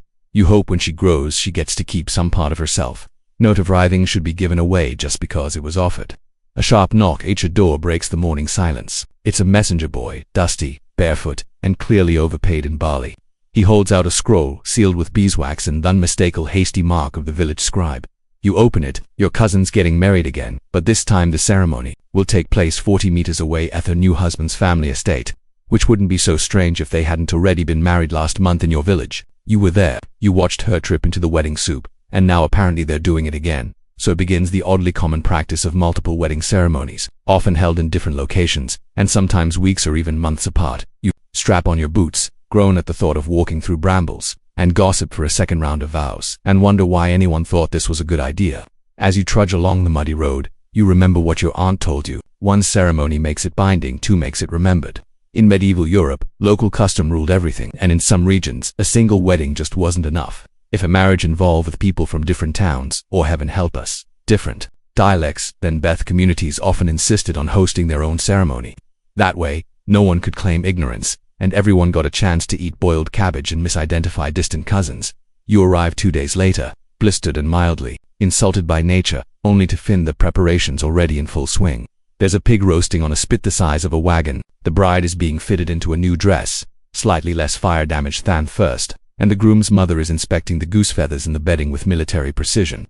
You make it just in time to hear the priest's opening line again. The samovos, same blessings, same ceremonial bread broken over their heads like it's a stale halo. But the crowd completely different. Aunts, uncles, and neighbors who've never met are sobbing like this is the climax of a tragic ballad. One woman keeps repeating, "It's just so beautiful." Despite having only arrived 5 minutes ago, historians still argue whether repeating the ceremony to have served a legal purpose or was simply cultural theater. In some places, a second wedding helped reinforce the alliance, reassure skeptical relatives, or provide documentation in communities where accords were optimistic at best. In noble circles, multiple ceremonious calls stretch across regions or kingdoms, often delayed by travel, war, or a really bad case of plague. And yes, there were practical reasons too. If a bride moved far from home, it was common for her family to host an initial ceremony, a farewell of sorts, before sending her off to a husbandland for the real marriage, complete with local blessings and an unfortunate feast involving suspicious sausages. A quirky tidbit: in some German regions, the Heimführung, literally home leading, was its own standalone event where the groom's family would escort the bride to a new home with music, lanterns, and occasional livestock. This could occur days after the wedding and was sometimes treated like a second celebration with more ale and frequently more injuries. Back at the estate, you're pulled into a group tasked with carrying the bride's dowry chest into the bedchamber. It's heavier than last time. Apparently they added new linens and 2 jars of goose fat, either for cooking or marital preservation, depending on who you ask. The couple looks exhausted. They smile, wave, nod at toasts, and whisper to each other in a language made mostly of sighs. You catch the bride's eye, she mouths again. You nod in sympathy. Later, ask musicians tune their fiddles and someone starts warming the leftover ale. A mistake. You sit near the fire, Andrew. In this world, repetition isn't redundancy, it's reassurance. A second wedding isn't just a copy, it's a confirmation. For some, it's a fresh chance. For others, it's an obligation fulfilled. Either way, it cements the marriage deeper into the collective memory of 2 places, 2 families, 2 goat herds now destined to awkwardly graze side by side. Your husband arrives beside you, brushing hay off his tunic. Third ceremony's in the spring, he jokes. You're grown, but secretly you kind of hope it is, because sometimes the promise doesn't settle in with just one vow. Sometimes it needs to echo twice. You've barely recovered from the second ceremony and the goose fat soup that followed when you're jolted awake by drums. Not the celebratory kind. These have its deep thudding beats that seem to shake the very air. You throw open the shutters and there under a lean sky is a circle of dancers thumping around a new wedding tent. It's another marriage. Of course it is. But this one's no flowers, no songs, no smiling priest with wine stains. Instead, you see iron knives buried in the ground around the altar, salt piled in small bowls along the path, and twancious-looking parents clutching rosary beads as if something might interrupt the ceremony at any moment. Because tonight, they're not just honoring the bride and groom, they're also keeping the devil away. Welcome to the darker side of medieval matrimony. The rituals, tokens, and outright superstitions that surrounded weddings with as much intensity as the vows themselves. In a world where illness strikes without a warning, crops fail after a single bad frost, and demons might slip through a cracked window, marriage needs protection. Lots of it. As you approach gathering, a woman smears something on the doorpost of the tent. Dark and sticky. You don't ask what it is. You don't want to know. Then someone hands you a sprig of rosemary and tells you to put it in your left boot so you won't bring ghosts. You oblige. Every culture in medieval Europe had its own way of keeping bad luck and dark spirits at bay during weddings. In some regions, iron was driven into the ground around the ceremony space to repel evil. Elsewhere, salt circles were drawn beneath the bridal bed, both for purity and protection. And in one particularly intense Italian tradition, the bride carried a tinian union in her apron to ward off curses and maybe unwanted suitors, a quirky detail. In parts of Ireland, wedding guests would shout insults at the bride as she approached the altar, not out of meanness but to confuse lurking spirits who might want to curse her marriage. The spirits, it was believed, would follow the noise and then forget who they were targeting. Medieval ghosts, apparently, were very distractible. Historians still debate whether these superstitions were rooted in Christian beliefs or simply local customs born from centuries of shared fears. Either way, they show how marriage, for its legal weight and holy trappings, was seen as a spiritual vulnerability. A moment when a soul stepped from one identity to another and could easily be snagged by something unseen. You watch as the bride steps forward. She's pale, focused, holding a tiny knife between her fingers. Not for defense, though that would be understandable, but as a symbol of readiness, of protection. Her groom, slightly taller than she is and clearly sweating through his fur-lined tunic, it holds a string of garlic cloves tied to his belt. They're ready. The ceremony begins with a chant instead of a hymn. A grandmother mutters something in Old High German while a child shakes a pouch of pebbles rhythmically. And when the vows are finally spoken, they're not directed just at each other, but also at the crowd, the land, and whatever might be watching from the breath shared under one blanket, in one bed, in one life. And maybe that's it. No, maybe love in medieval Europe or anywhere doesn't always look like joy or passion or poetry. Sometimes it's just showing up for one more ritual, one more ovo, more impossibly human attempt to hold on, even if the other person is already gone. Bizarre fashion and dress codes. In bizarre fashion and dress codes in medieval Europe, we slip beneath the linen sheets of history. Except, well, they're probably scratchy wool and drift into the creaky candlelit world of medieval Europe. Imagine the smell, wood smoke, livestock, and a hint of mildew. You trudge through a muddy village path, tugging at the stiff collar of your only tunic. The color, earth. The texture, sack. The fashion statement, please don't arrest me. That's right, tonight isn't just about strange clothes, it's about rules, very weird ones. And they didn't just tell people what to wear, they tell them who they are. You could dress above your station and end up fined, flogged, or worse, accused of pride, and pride back then wasn't just a sin. It could send you straight to hell. You probably won't survive this fashion week. So before you get comfortable, take a moment to like the video and subscribe, but only if you genuinely enjoy what Edo here, and drop your location and local time in the comments. I love seeing where and when you're all tuning in from. Now, dim the lights, maybe turn in a fan for that soft background hum, and let's ease into tonight's journey together. You wake up itchy. The coarse wool of your shift clings to your skin like a burlap ghost. There's no underwear, no socks, and nothing in your closet but another shift that smells like yesterday's stew. Congratulations, you're a medieval peasant. You don't get to express yourself through clothes used to survive them. The daily outfit is built for utility, not flair.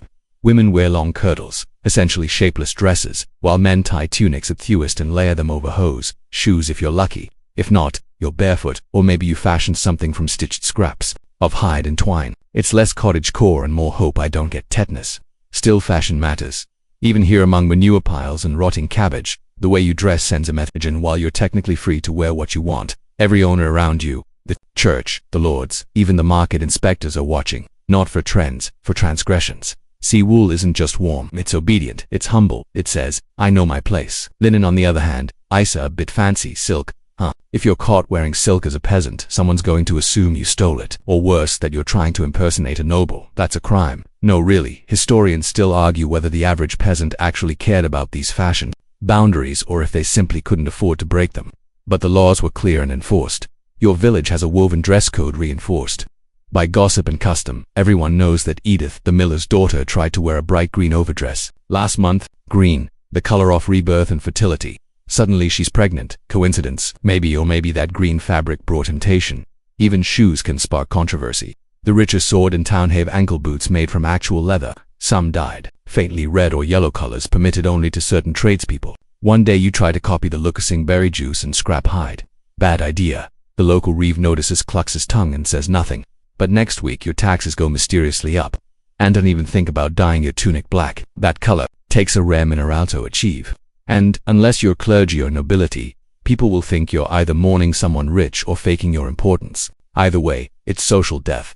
What about jewelry, you ask? Unhung, a delicate subject. If you wear a cross made of bone or wood, you're devout gold. That's ostentation. Unless, of course, you're a priest, in which case it's fine. And yes, there's hypocrisy built into the system.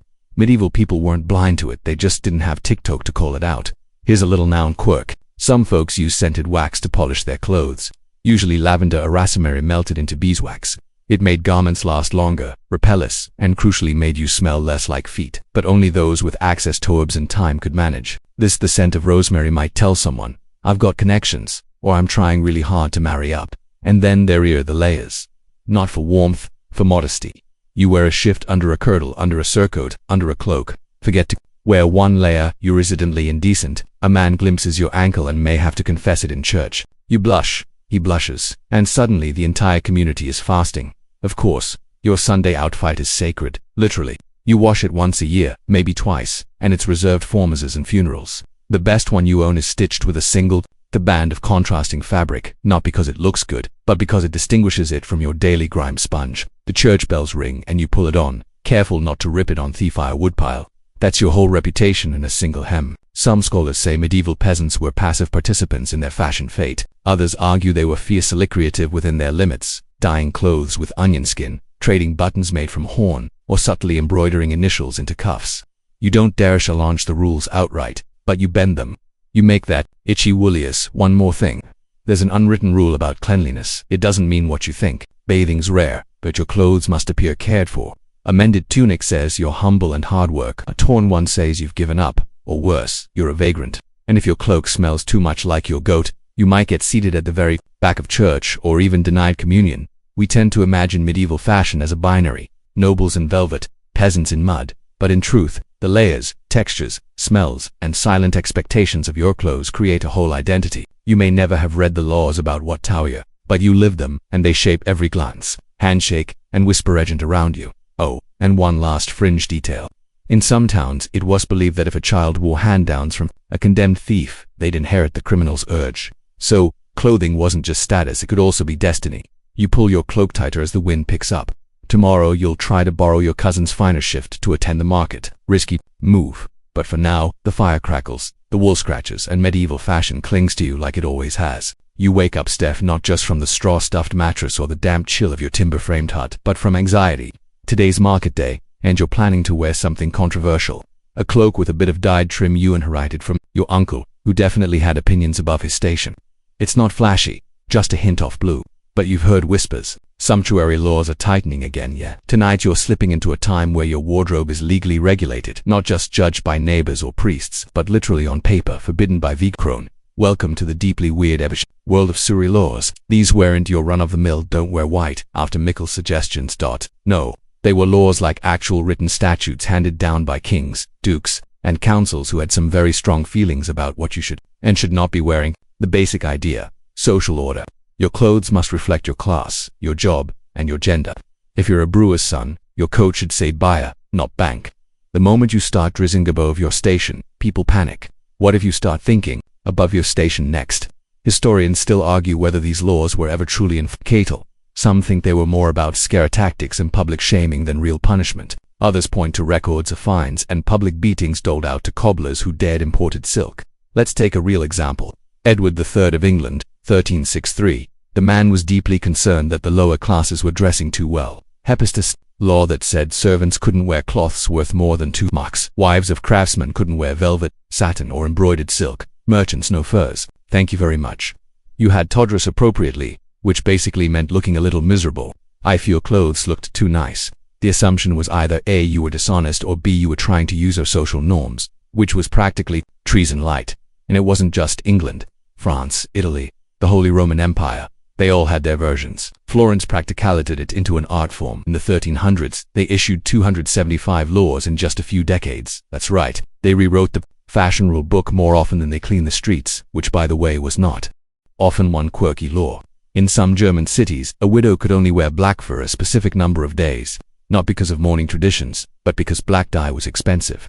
If she wore it too long, she looked too rich, and that made people uncomfortable. So you step into the dusty town square, cloak flapping gently, that faint streak of forbidden blue visible at the hem. A merchant glances, a priest coughs. You pretend not to notice, but your heart thumps because you know that blue comes from wed, and WD was used by upper-class men to dye their leggings. You're towing a very dangerous line for color, and colors were a huge deal. Certain hues were reserved for certain people.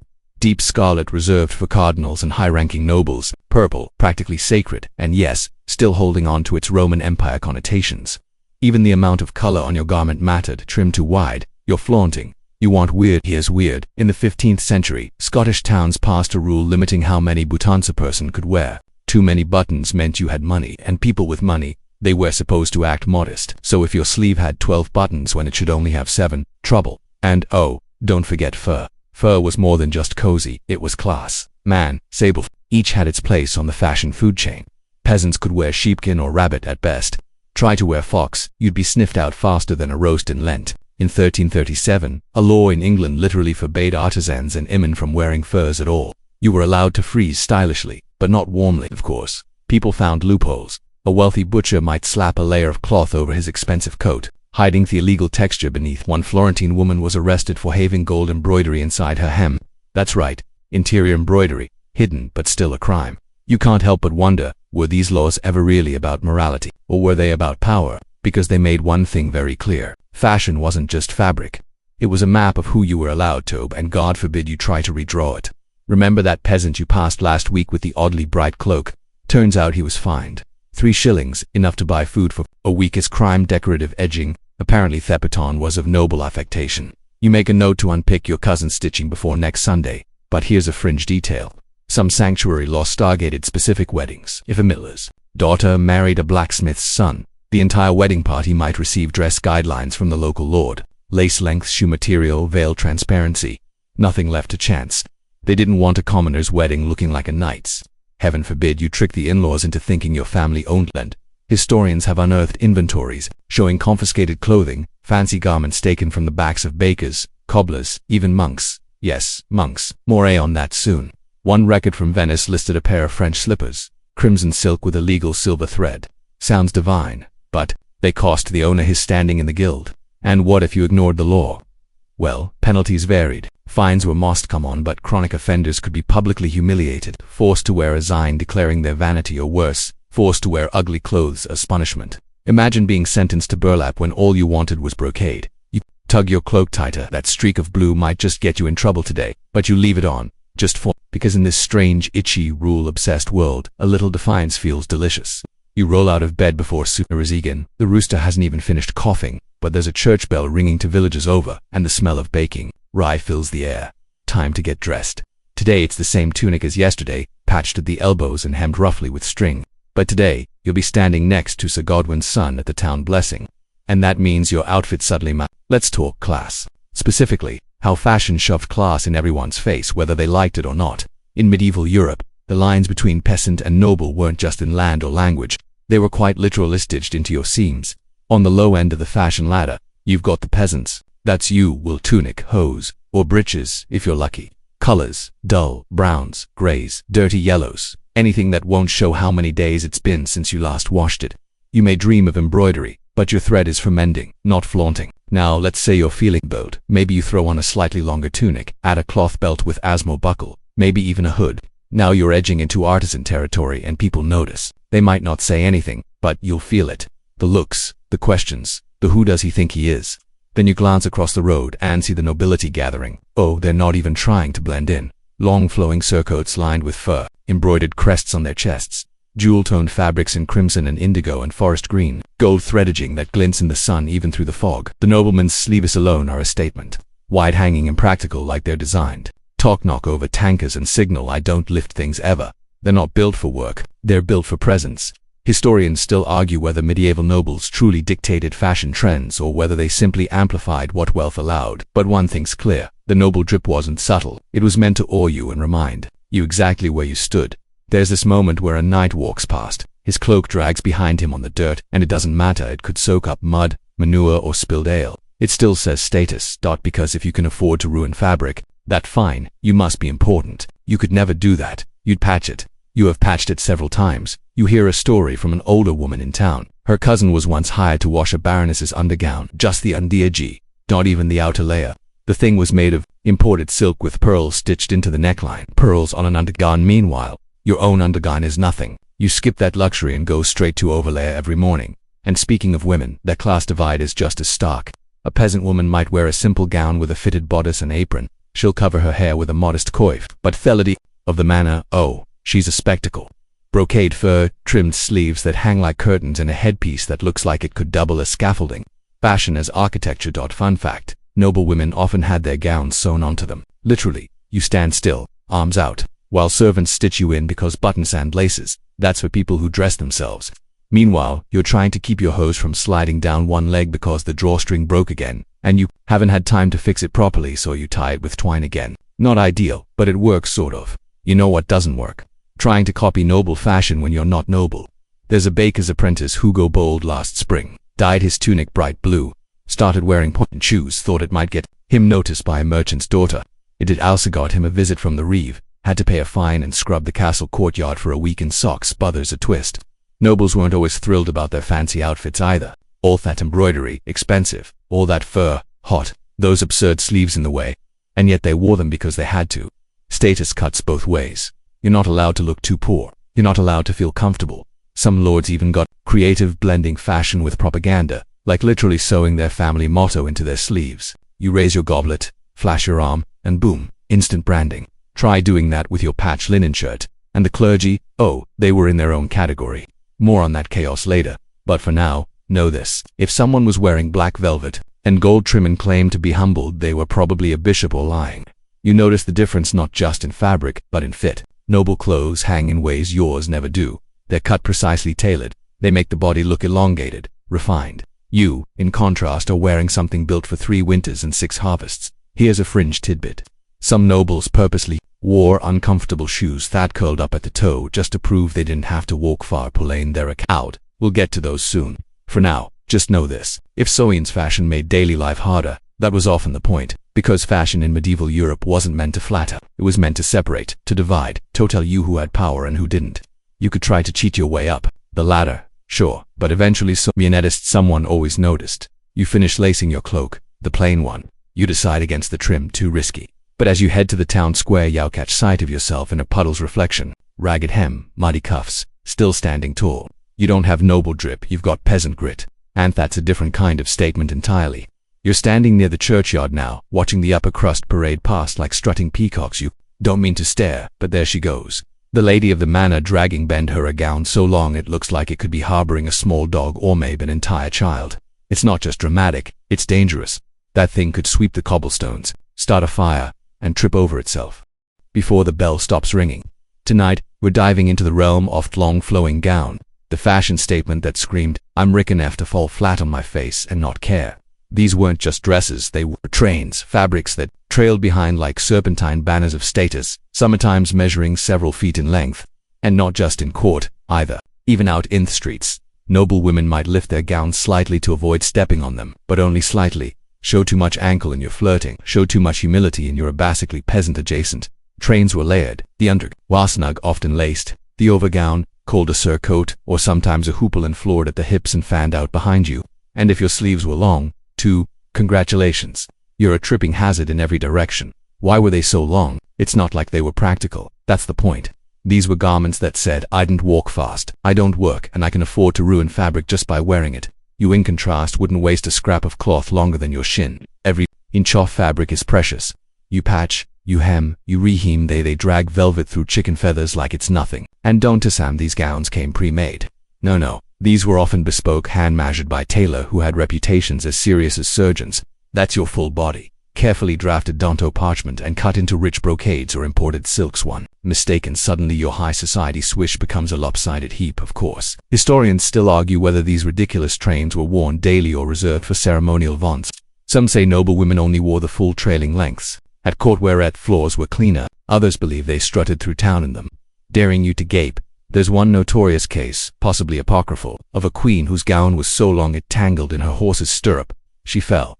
The horse kept walking, shed and survive. Fashion 1. Human dignity 0. Still, the gowns kept getting longer. In the 14th century, English sanctuary laws actually tried to limit the length of a woman's train. That's right. There were rules about how much of your dress could touch the floor behind you. Why? Because they were afraid lower-us women were imitating the upper crust by making their gowns unnecessarily long. Again with the Surrey laws. These folks couldn't let anything go unregulated. Now imagine the chaos during a feast. You're seated beside Lady Aveline, of something or other. She arrives 20 minutes late because 2 servants are carrying her train like a cape. It spills behind her like she's a comet. Everyone stares. She smiles. It's the medieval version of I didn't dress up, I am the dress. And then she has to sit, which, it is complicated. You don't just plop down in a 10lb gown with 4 feet of trailing fabric. First, a servant lifts the train, then another smooths their skirts. Then someone fans it out so it pools just so behind the chair. Then she sits slowly as if the air might wrinkle her. You're halfway through your GRL by that time her butt hits the bench. But even nobles paid a price for fashion. Thus sweeping hems, they picked up everything. Fleas, mud, bits of food. On bad days they'd get so weighed down that women had to stop and wring out the bottom. And let's not forget indoor plumbing. Still a dream. One wrong step and your hems in the latrine run off.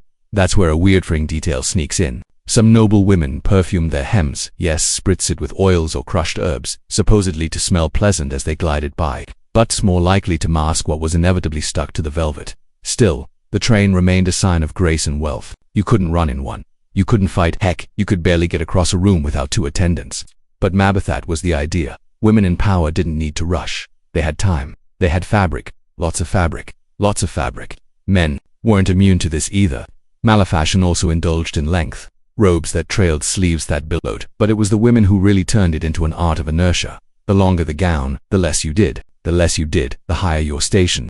And yet, fashion sometimes backfired. There's a debated tale of a noblewoman who tried to own up the queen by wearing a train longer than the royal standard. Scandal. She was reprimanded and the dress was ceremonially shortened by the crone to tailor in front of the entire court. Humiliation stitched in public.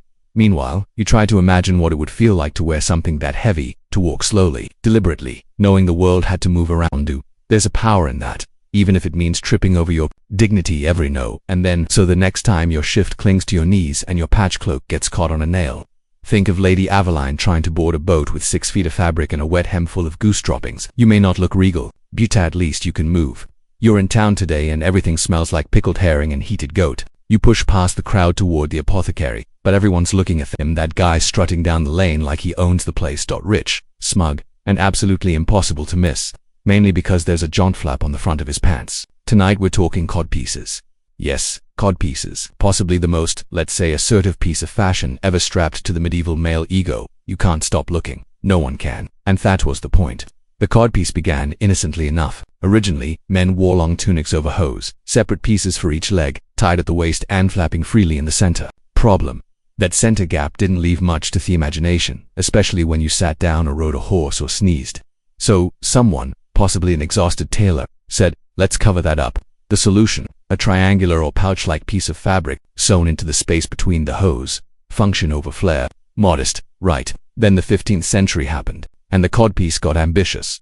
What started as a cloth cover evolved into a stuffed, padded and often buttoned or tied-on accessory, and not just functional anymore. Decorative, embroidered, embellished, sometimes even armored. Historians still argue whether these exaggerated codpieces were just fashion or whether they signaled virility, health, or even fertility. Some suggest they might have been used to store small items, coins, gloves, even keys. Others think that's just a cheeky myth. Either way, you won't see a peasant pulling fat. Look, that's noble confidence strutting proudly down the cobbled catwalk. You glance down at your own tunic, plain, belted knee-length. You don't even have hose today. Just rough breeches tucked into boots. No one's paying attention to your front. And honestly, that's kind of a relief that the codpiece became most notorious during the reign of Henry VIII. You've probably seen the portraits. Massive shoulders, puff sleeves, and a codpiece that could challenge a ram in mating season. There's one, with him standing, legs apart, arms akimbo and that ridiculous bulge pointing straight at diplomatic relations. It's not subtle, it's not meant to be. And sure, Henry had reasons. He was obsessed with masculinity, heirs, and making sure everyone in Europe knew he was fertile. The codpiece helped with that messaging, loud and clear. But it wasn't just Henry. Across Europe, noblemen followed suit. In Spain, France, Italy, anywhere man had wealth and power to flaunt, it suddenly became important to make his trousers look armed. Sometimes literally. There are surviving metal codpieces shaped like little helmets or animal heads. Some were engraved with poetry. Imagine leaning in to read a sonnet and realizing it's embroidered there. There's one oddball account from Venice about a young noble who reportedly had a hollow codpiece filled with perfume herbs. The idea: keep things fresh or at least aromatic. Medieval people really loved masking smells with rosemary. But a floral pouch dangling from your loins, that's commitment. Let's not forget how uncomfortable these things were. Imagine strapping a leather-stuffed pad to your groin every day, lacing it tight, making sure it didn't slip or wobble. You sit down wrong. Ouch. You walk too fast. Wobble city. Fashion isn't always about comfort. In fact, it rarely is. Still, the codpiece had its fans. It wasn't just about size, it was about structure, a visible, controlled presence. A kind of weird gendered architecture. You weren't just dressed, you were fortified. One fringe theory: symbolic codpieces may have had medicinal uses. Syphilis was on the rise during the late 15th century. Treatments involved puces and wraps, sometimes worn in that very region. A puffed codpiece may have helped conceal swelling wounds or the heavy linen wraps doctors prescribed. Not exactly glamorous, but plausible. Eventually, the fashion reached a tipping point.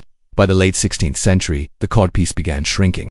Trousers got looser, styles changed, and the whole aggressively padded groin triangle went from dashing to ridiculous. Playwrights and poets mocked it, artisaned it down.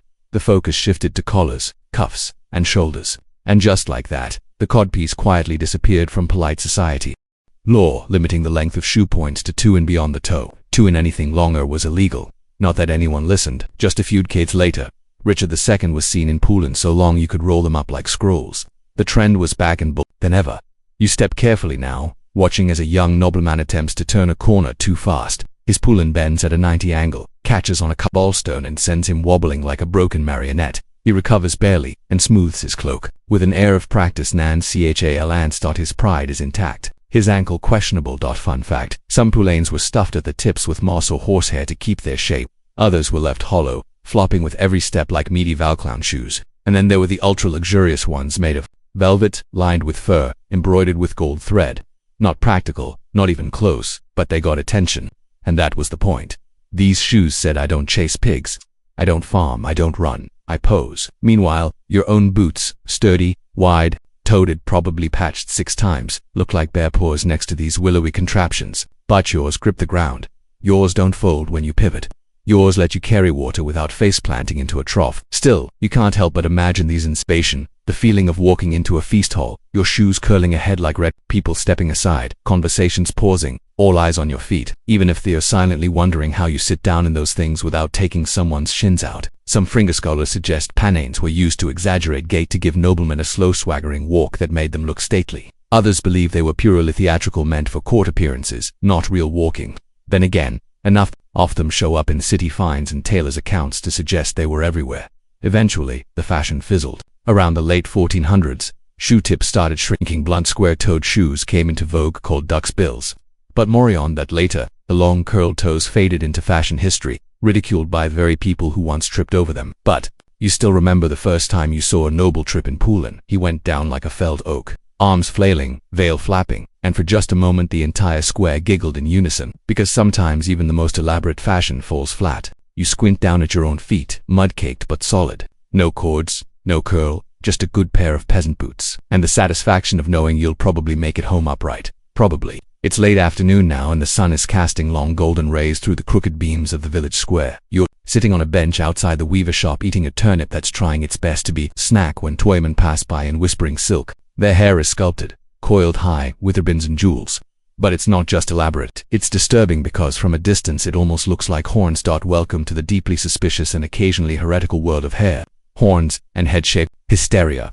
Tonight we enter the era where your hairstyle didn't just reflect your taste, it broadcasted your morality. One wrong braid and you're not fashionable. You're a witch. Or at least someone the priest will rant about on Sunday. Let's rewind to the 13th and 14th centuries when women's hair began to rise. Literally, modesty still renewed supreme and married women were expected to keep their hair covered. But then came the courtly elite. Ladies who decided that covered didn't mean hidden. Veils grew sheer, fabrics grew fancy, and hairdos started climbing, and so began the rise of the horn head. You see one now, a woman with carefully waxed side braids coiled into 2 great loops beside her temples, secured with silk bands and lace, topped with a gaussitin veil that flutters just enough to reveal the full shape. It's like her head is trying to grow antlers. You watch, fascinated as her friend follows. Same look, slightly taller horns. The style, called the reticulated headdress, was especially popular in France and parts of England. The coils were often tucked into netted cages made of gold wire or fine mesh shaped like little cages for your It was elegant, it was elite, and it freaked people out.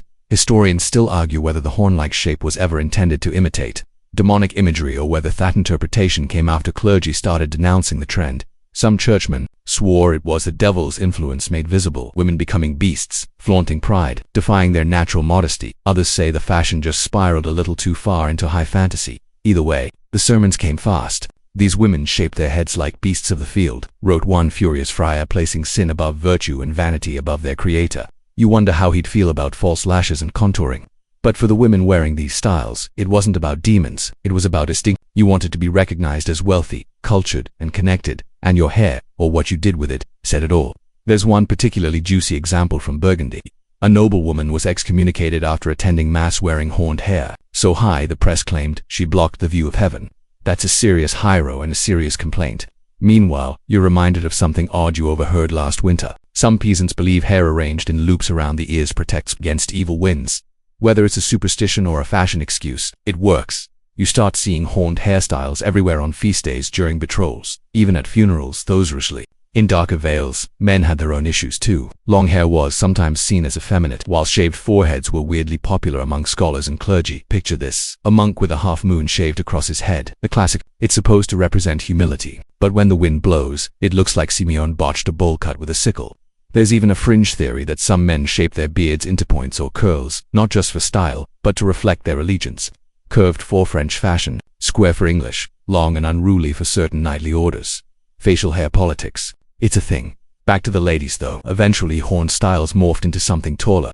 The padded roll, a huge stuffed circle of fabric worn like a doughed crown. It sat high on the head, often of a hair that was barely visible. Sometimes it was covered with jewels, other times with netting. One satirical poem called it a nest for swans and serpents, both because that's how comfortable people were with change. And here's a weird detail you didn't expect. Some women shaved their hairline to make their foreheads look bigger. Yup, a high forehead was a mark of beauty. So out came the razors, tweezers, and sometimes even a bit of lime paste to burn the hair away. Imagine explaining that beauty regimen to someone in your timeline. You once met a traveling noblewoman, young, regal, with brows so faint they looked painted. Turns out they were. Eyebrows were often shaved or plucked clean so they could be row-drawn in the correct arc. The less natural your face looked, the more controlled and powerful it appeared. Nothing says wealth like completely erasing your own eyebrows. One fringe music anecdote from a London tailor's record mentions a noble who paid double for a veil, with reinforced horn caps allowing her to keep her braids high even in windy weather. A hair corset, basically. Modern problems, ancient solutions. As the sky darkens, a gust of wind blows through the village. You duck. The horned lady across the square does not. Her headdress catches the breeze like a sail.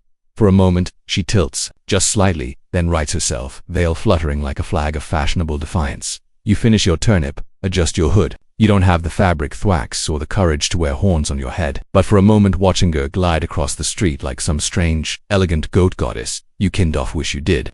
You're back home now in the quiet dimness of your cottage, standing by the death fire and peeling off your cloak. The warmth is a welcome change from the wind outside.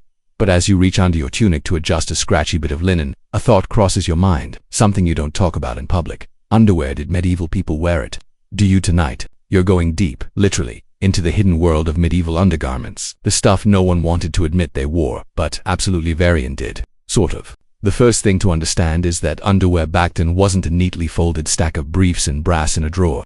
It was ambiguous, practical, and depending on who you were, optional. Let's start with the most basic piece, the linen shift. You've got one. It's the first thing you pull on in the morning and the last thing you sleep in at night. It's long, loose, and worn directly against the skin.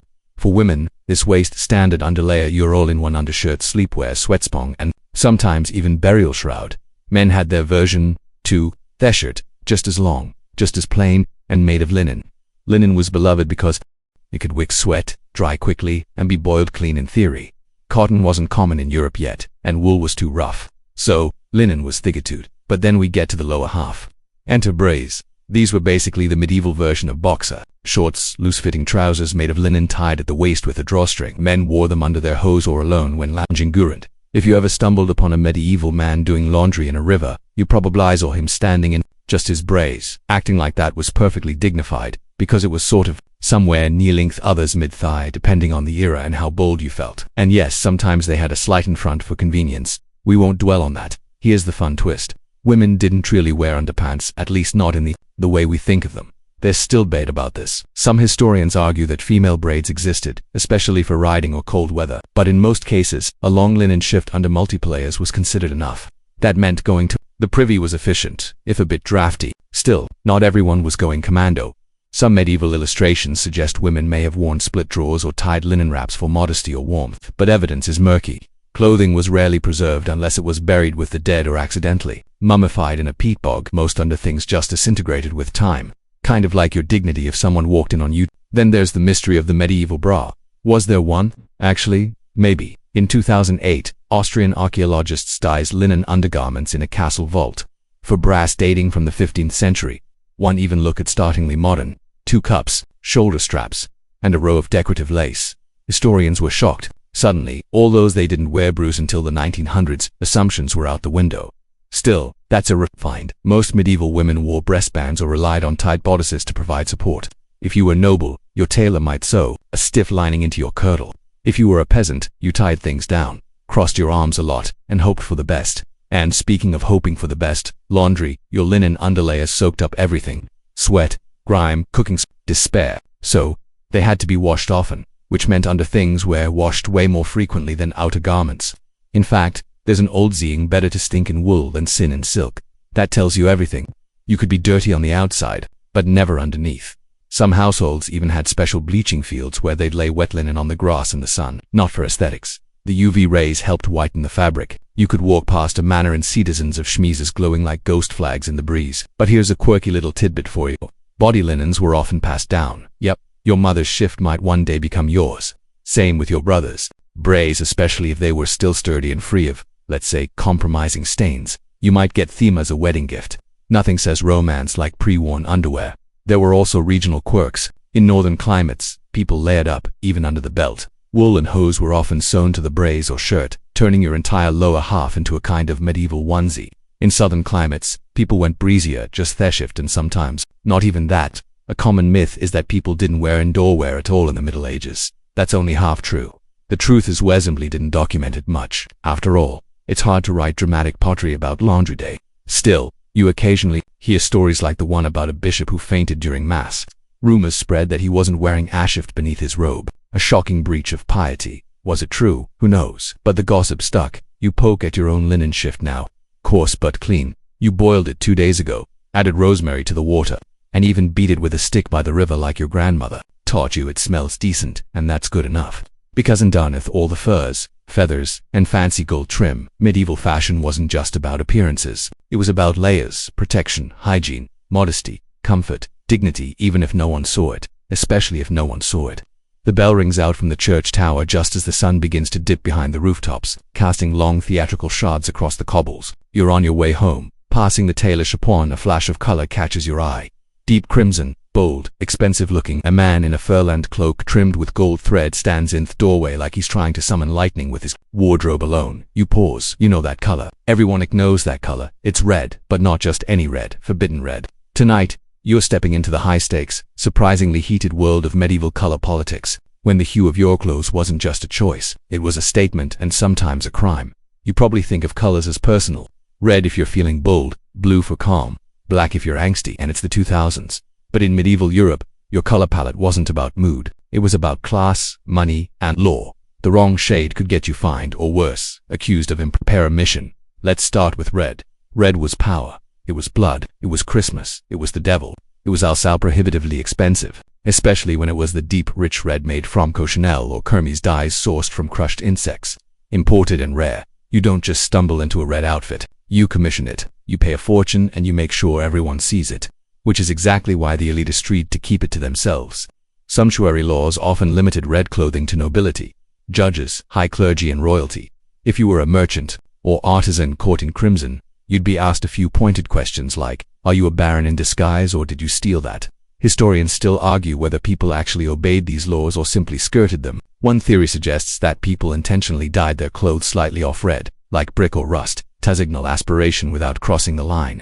We'll call that medieval passive aggression.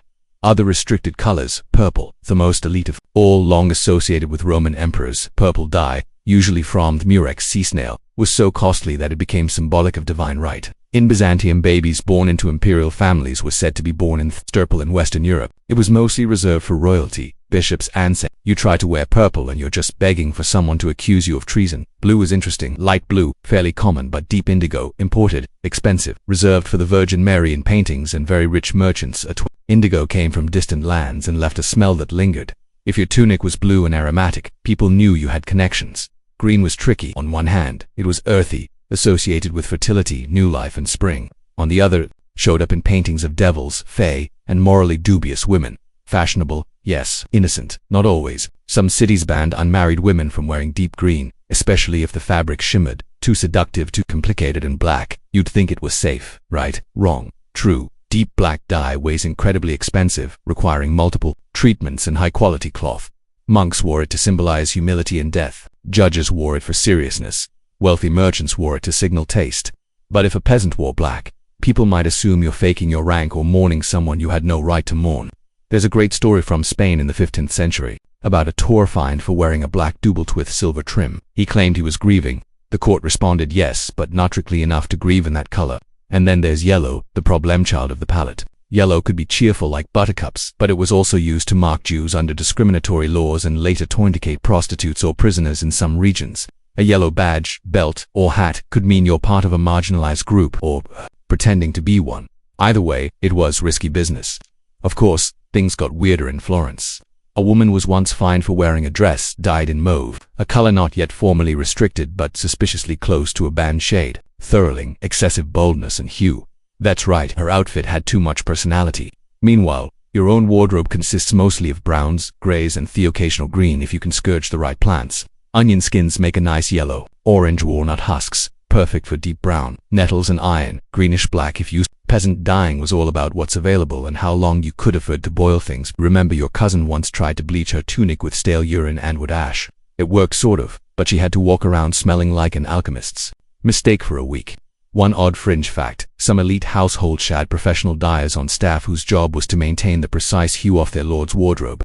Imagine someone getting fired because the bishop's purple came out too grapey. By now, you're walking home under the dimming sky, wondering if anyone's ever looked at your grey tunic and thought, ah, classic humility.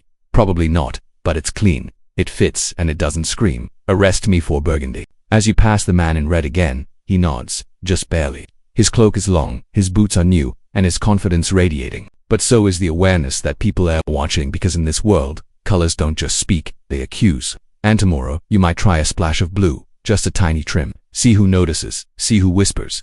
The tailor shop is still lit as you pass again the next morning early, with fog clinging low to the thatched roofs like a damp warning. Inside, someone's arguing loudly something about velvet, something about above his station. You pause casually, picking up a pebble as if that's the reason. You're eavesdropping, but you already know what this is. Someone's been caught dressing too. Well, tonight you're stepping into the bizarre and nitpicky court of textile justice, where fabric isn't just fashion, it's a potential crime scene. Velvet, silk, damask, brocade. These weren't just pretty textures in medieval Europe, they were status indicators. And if you didn't qualify for them socially, legally, or financially, well, you'd better not get caught wearing them in public, because there were people whose job it was to find out. We're talking about the medieval version of the fashion police, guild enforcers, town reeves, even local bishops or clerical watchdogs who kept tabs on what and whether it was appropriate.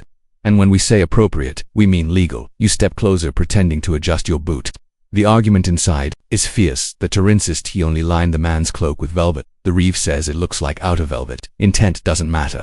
The reeve barks. Perception is the crime. Historians still debate how strictly textile laws were enforced. Some claim they were largely symbolic, who said to preserve class lines. Others argue they were serious enough to make tailor refuse jobs out of fear of punishment, especially if the buyer wastering to sneak into the world of fine fabric. Let's talk velvet first. Velvet was the Rolls-Royce of cloth. Soft, luxurious, impossible to make without time, skill, and obscene amounts of money. It required a double weave technique, and the pile was often cut by hand to get that lush texture. The peasant could afford it, and if one somehow did, people assumed one thing: stolen goods. Even linen, your trusty go-to underlayer, had levels. Of course, homespun was fine, but fine white linen, polished, bleached, almost translucent in sunlight, that was noble wear. And if you wore it as an outer garment instead of an undergarment, town gossip train left the station immediately. There's a recorded case in 1377 from York where a candle maker was fined for wearing Florentine silk hose during a feast day procession. Silk hose, not even a tunic, just fancy legs. That was enough to bring down the hammer of textile justice. Your own clothes, wool mostly. You might dream of silk, but even the word feels slippery on your tongue. You've seen scraps once, a discarded sick ribbon at the edge of the fair. You carried it home like treasure. Someone accused you of theft. You said it was a gift. It wasn't. You found it, but better a lie than a lashing. Here's the twist. It wasn't always Thura who got punished. Tailor bore the risk too. If they knowingly made illegal garments, they could be fined, whipped, or have their business suspended. Some tailor got clever, making linings out of luxury fabrics, but disguising exteriors with plain wool. Others got caught, and then there were some inspectors, real jobs in some cities, particularly in places like Florence, where appearance was basically a political language. These folks could stop you on the street, inspect your clothing, and issue fines on the spot. Imagine walking down the street and being ticketed for excessive satin. A fringe fact: some records show people trying to bribe their way out of textile infractions, offering goods or favors in exchange for silence. But that only worked if your outfit didn't cause a scene. If the wrong person saw you in the wrong brocade, that was it. Trial, fine, shame, maybe worse. And speaking of brocade, don't even try it. Brocade required metal threads, real gold or silver, woven into the pattern. Wearing it when you weren't of noble blood was basically a visual declaration of I'm either rich beyond belief or deluded. Either way, not great. One old land ordinance specifically forbade those not born of knightly blood from wearing brocaded doublets. Imagine that. Your shirt's pattern could expose your lineage, but some people pushed back. You recall the tale of that fishmonger's wife, Meline, who wore a damask-covered dress to a summer festival. She claimed it was inherited from her aunt, a baroness's chambermaid. Legal loophole, maybe. Still, the local priest called her a woman of dangerous aspirations, which frankly sounds iconic. You walk past the Guildhall now, remembering that sometimes Guilds themselves had textile codes. A goldsmith might be allowed fine linen, but not silk. A mason, sturdy wool only. Certain festivals allowed brief elevations, a day where a butcher's apprentice could wear velvet for highsweating, but just that day, and only within the parish. Sometimes wearing the wrong fabric was interpreted not as pride, but as fraud. A servant dressed like a noble could be accused of deception, intent to steal, or even sorcery. Why? Because people assumed someone poor couldn't look expensive unless they used unnatural means. Yep, you heard that right. Look too fancy as a commoner and someone might burn you as a witch. Now imagine how this mess played out across borders. In France, sumptuary laws were different than in England. In Florence they were stricter than in Milan. So, a traveling merchant might leave one city dressed legally and arrive in another illegally dressed, like a fashion criminal on tour. You reach home just as the tourist door slams shut behind you. Someone's been fined, probably humiliated. And yet, tomorrow, someone else will try the same trick. Maybe a ribbon too bright, a lining too shiny, a collar that flares just a bit too wide. Because in this world, clothing isn't just about warmth, it's a silent war, a series of tiny rebellions stitched in thread and hidden beneath cloaks. And even if your wool is plain, your spirit might just bevel bit. The church bells toll again. Not the slow, mournful call of a funeral or the clamor of a feast, but the flat, repetitive chime that means morning prayer. You trudge past the abbey gates, glancing sideways through the iron bars, expecting to see monks deep in contemplation. And you do, sort of. What you didn't expect is that some of them are wearing finer robes than the local nobility. Wait a minute, aren't monks supposed to be humble? Tonight we're stepping behind their cloister walls and pulling back the hem of holy robes, because when it came to monastic fashion, things weren't always as plain as they seemed. Let's start with what the rules said. Monks, according to the many orders that sprang up across medieval Europe, were supposed to live lives of poverty, chastity, and obedience.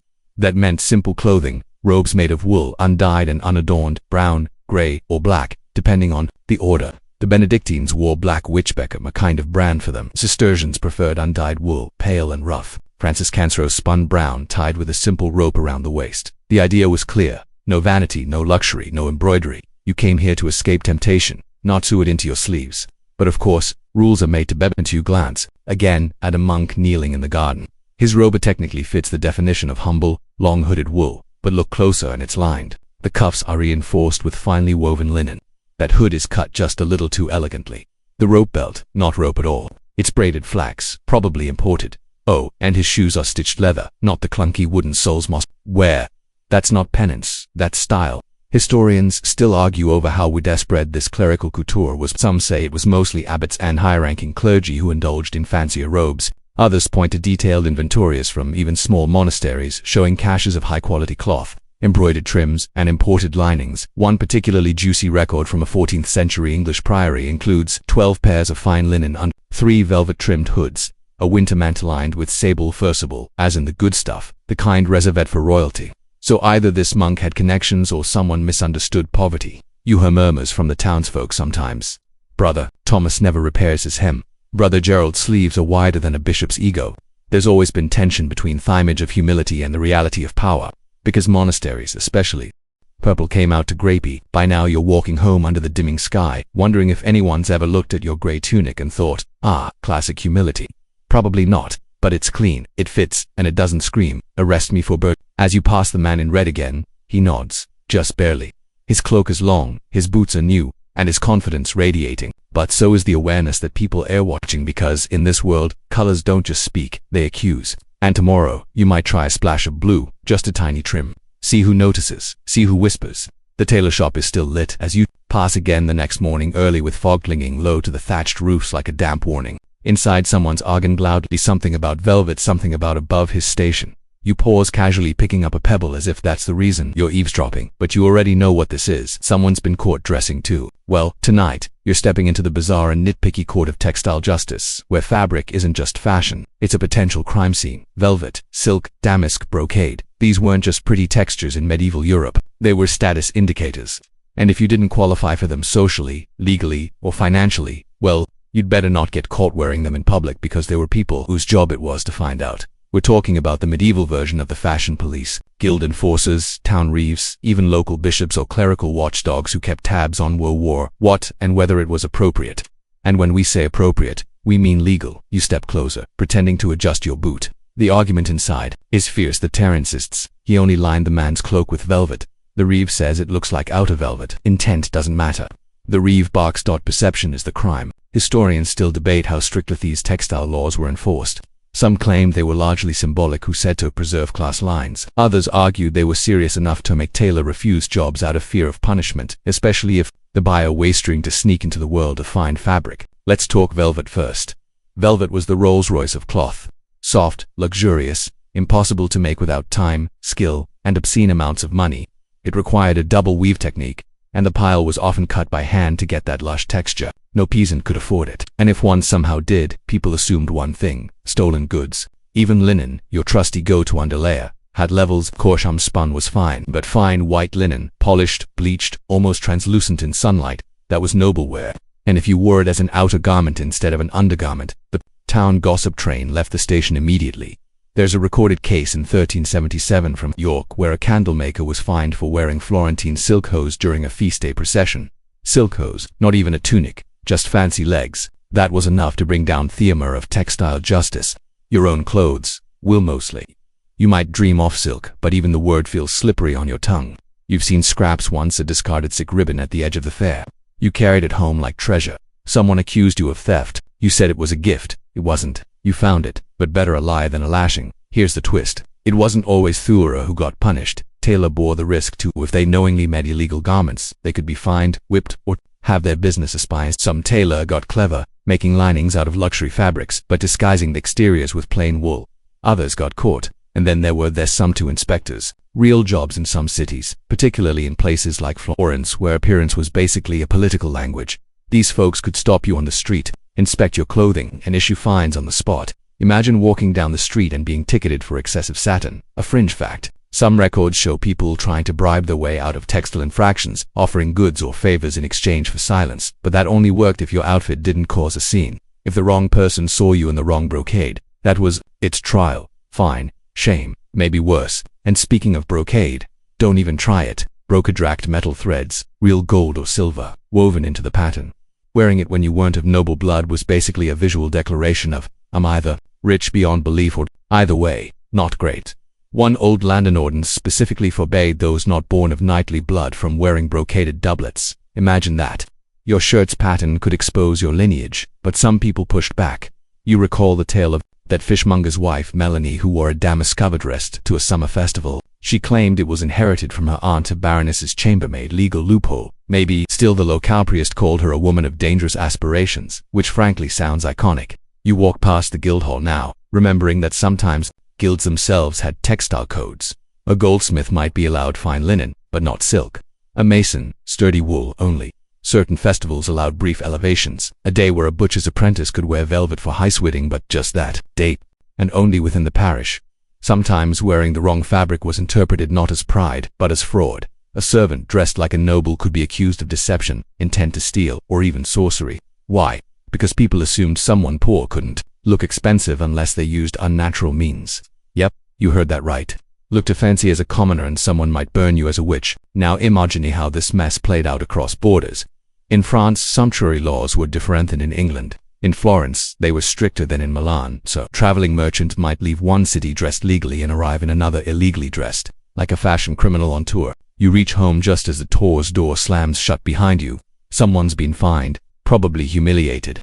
And yet, tomorrow, someone else will try the same trick. Maybe a ribbon too bright, a lining too shiny, a collar that flares just a bit too wide. Because in this world, clothing isn't just about warmth, it's a silent war. A series of tiny rebellions stitched in thread and hidden beneath cloaks. And even if your wool is plain, your spirit might just bevel that the church bells toll again. Not the slow, mournful call of a funeral or the clamor of a feast, but the flat, repetitive chime that means morning prayer. You trudge past the abbey gates, glancing sideways through the iron bars, expecting to see monks deep in contemplation. And you do, sort of. What you didn't expect is that some of them are wearing finer robes than the local nobility. Wait a minute. Aren't monks supposed to be humble? Tonight we're stepping behind the cloister walls and pulling back the hem of holy robes, because when it came to monastic fashion, things weren't always as plain as they seemed. Let's start with what the rules said. Monks, according to the many orders that sprang up across medieval Europe, were supposed to live lives of poverty, chastity, and obedience. That meant simple clothing, robes made of wool, undyed and unadorned, brown, gray, or black, depending on the order. The Benedictines wore black, which became a kind of brand for them. Cistercians preferred undyed wool, pale and rough. Francis Cancero spun brown, tied with a simple rope around the waist. The idea was clear: no vanity, no luxury, no embroidery. You came here to escape temptation, not sew it into your sleeves. But of course, rules are made to bend. You glance again at a monk kneeling in the garden.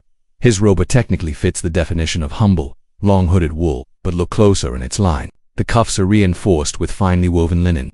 That hood is cut just a little too elegantly. The rope belt, not rope at all. It's braided flax, probably imported. Oh, and his shoes are stitched leather, not the clunky wooden soles most wear. That's not penance, that's style. Historians still argue over how widespread this clerical couture was. Some say it was mostly abbots and high-ranking clergy who indulged in fancier robes. Others point to detailed inventories from even small monasteries showing caches of high-quality cloth, embroidered trims, and imported linings. One particularly juicy record from a 14th century English priory includes 12 pairs of fine linen under 3 velvet-trimmed hoods, a winter mantleland with sable fusible as in the good stuff, the kind reserved for royalty. So either this monk had connections or someone misunderstood poverty. You hear murmurs from the townsfolk sometimes. Brother Thomas never repairs his hem. Brother Gerald's sleeves are wider than a bishop's ego. There's always been tension between the image of humility and the reality of power. Because monasteries, especially the successful ones, weren't poor. They owned land. They collected rents. They grew food. Some ran schools or hospitals. Others produced manuscripts, wines, even sheep for textile production. And when money flows, fashion follows. Here's a fun quirk. In some monasteries, brothers were issued clothing allowances based on rank, not paychecks, mind you, but fabric. You could receive enough wool to make your own robe per year, but if you were clever or had a friendly tailor, you could stretch that into 2 and still squeeze in a linen lining. Then there were the monks who had their robes tailored. Yes, tailored. The cuts were still long and flowing, sure, but the fit immaculate. Tapered sleeves, reinforced hounders, a hidden pocket or two for rosary beads or possibly snacks. Of course, there were backlash moments. Reformist orders popped up to push back against all this monastic pining. The Carthusians, for example, doubled down in simplicity, scratchy robes, no footwear in summer meals, and silence. They saw fashion as a gateway to vanity, and vanity as a gateway to sin. But Eventhi weren't immune. One French Carthusian cell had a silk altar cloth donated by a nobleman. Did they use it? Did they quietly cut a bit for themselves? No one knows, but the suspicion was there. And speaking of donations, wealthy patrons often gave monks expensive clothing as gifts, not necessarily to wear, but to show gratitude. What did the monks do with it? Sometimes sold it, sometimes wore it discreetly, sometimes kept it for feast days, because even in the monastery feast, fashion was a thing. On special holy days, monks might don their fine robes in pristine black or brilliant white, paired with ornate hoods or embellished belts. Some abbots had ceremonial staves with silver detailing and gloves lined with fur. You walk past a chapel and see a monk in full regalia canting in Latin and looking like he stepped out of a royal portrait. In fact, some monasteries even had laundry monks, brothers assigned to clean, mend, and press the robes. One rulebook instructed them to warm linen before dressing the abbots on feast mornings. That's right, preheated undergarments. So much for roughing it. You stop at the corner of the abbey wall and lean on the stone. The same monk from earlier is walking by now, his robe swaying with every step. You noticed how it moves, graceful, fluid, like it's been pleated just so. That's no accidental elegance. That's deliberate. He meets your gaze, offers a polite nod, and continues on. His steps utterly silent, his robe whispering secrets you'll never hear. It's easy to forget, but the church wasn't just about sermons. It was a powerful institution. And like any power, it had uniforms carefully curated, quietly luxurious, and often hiding far more than their reveal. So the next time someone tells you medieval monks were humble and plain, just remember, somewhere out there was a friar adjusting the drape of his lined habit, wondering whether the light made his hood look more dignified, and honestly, it probably did. You're back on the dusty road. This time neath outer fields where young squires practice their sword work. They're swinging clumsily, shouting oaths and dropping wooden shields every few seconds, but your eye isn't on their footwork, it's on the man's the knight in gleaming plate armor, polished to the point of absurdity. It glints like a mirror. You can practically see your face in his breastplate. He stands tall, poised like a walking fortress, but you can't help but wonder, is that even functional? Tonight you're stepping inside the world of battle armor, not just the clanky suits you've seen in museums, but the ones that blurred the line between combat gear and high fashion. The classic medieval knight, not all mutant blood. By the 14th century, armor had gone from chainmail basics to full-on metallic masterpieces, and while protection was the point, presentation, that was everything. Let's rewind to the early days. In the 11th and 12th centuries, knights mostly wore mail, often called chainmail today. Think of thousands of little interlin rings forming a sort of metallic shirt called a hawk. It was heavy, noisy, and about as breathable as a wet blanket, but it worked. Arrows mostly deflected, swords blunted, style points mated, but as weapons improved, especially those terrifying long bows and crossbows, mail wasn't cutting it anymore. So by the late 13th century, armor began evolving. First came plate editions, metal chignoids, kneecaps, breastplates. Eventually, full suits of articulated steel armor were born, and they weren't just effective. They were gorgeous. You peek again at the knight, noticing faint pattern etched along the rim of his pauldron. A vine motif, decorative, completely unnecessary, and totally on brand for a noble and his from sea. By the 15th century, armor had become an art form. Wealthy knights commissioned custom sets, bespoke suits forged by master armorers, often from places like Milan or Nuremberg. Each piece was measured, crafted, and sometimes engraved, embossed, or even gilded. That's right, gold-plated armor. Historians still argue whether certain suits were ever meant for battle at all. Some were ceremonial, parade armor, worn at tournaments or royal events. Others were duel-ready but not wearist. You wouldn't wear your finest headcuirass into a muddy siege, unless you wanted it covered in blood and pig fat. There's one known example of armor, so detailed it included miniature saints engraved on the gauntlets supposedly to protect the wearers. Swordhand, whether it worked spiritually is unclear, but visually divine. You may be wondering, was this over-the-top armor actually functional? Surprisingly, yes. A well-fitted suit of plate armor could weigh between 30 to 50 pounds, less than a modern soldier's kit. It was distributed evenly across Thebedy, allowing for movement, flexibility, even the ability to mount a horse. You've probably seen the myth that knights needed cranes to get on their steeds. Not true, unless you were already 70, drunk, or both. Still, fashion had its price. That's like sculpted breastplate, useless if you fall on your back and can't roll over. Those pointed sabatons on the feet, great for intimidating peasants, not so great for sprinting. And heaven help you if you needed to relieve yourself mid-battle. Let's just say there were strategic flaps. One fring fact, some armors were painted black to prevent rust, red for intimidation, blue in rare cases if you were feeling bold. There's a record of a knight nicknamed the Azure Falcon because of his sky blue armor. Fancy, absolutely practical. Jury's out. You remember a tale told by your neighbor of a knight who fought a duel wearing a suit so ornate his opponent refused to land a killing blow, to find a man to die. Today, he said the next day they were drinking together. Duel ended in admiration and mild inebriation. But knights weren't the only ones in armor. High-ranking ladies had their own ceremonial breastplates, usually worn over elaborate gowns during tournaments or festivals. Some were leather, others were polished steel. One French duchess reportedly had a cassette made of etched iron. More on that. Wild story later. Even horses got Theglam treatment called barding. Horse armor could be made of quilted fabric, leather, or full plate. And yes, decorated comparisons. Those colorful cloth coverings bore family crests, stripes, or even embroidered prayers. Because nothing says, "Fear me," like a charging warhorse in silk damask. And yet, for all this extravagance, many dyed arrows found gaps, maces crushed through metal, heat stroke inside. The helmet was a very real threat. You might look like a walking statue, but inside sweaty, hungry, desperately in need of water and a different career path. You glance once more at the knight by the field, his leaning on his polearm now, chatting with a merchant, one armored hand resting casually on his hip. His armor shines, yes, but it's not just for show. It's his identity, his house, his value. One misplaced dent, one broken strap, and that shine becomes scrap. So then next time someone scoffs at medieval armor as impractical cosplay, just remember these were suits of war and store, a way to terrify enemies and attract patrons, a walking resume, army bill, coat of arms, a metallic masterpiece, and yes, sometimes, a very expensive way to fall face first in the mud.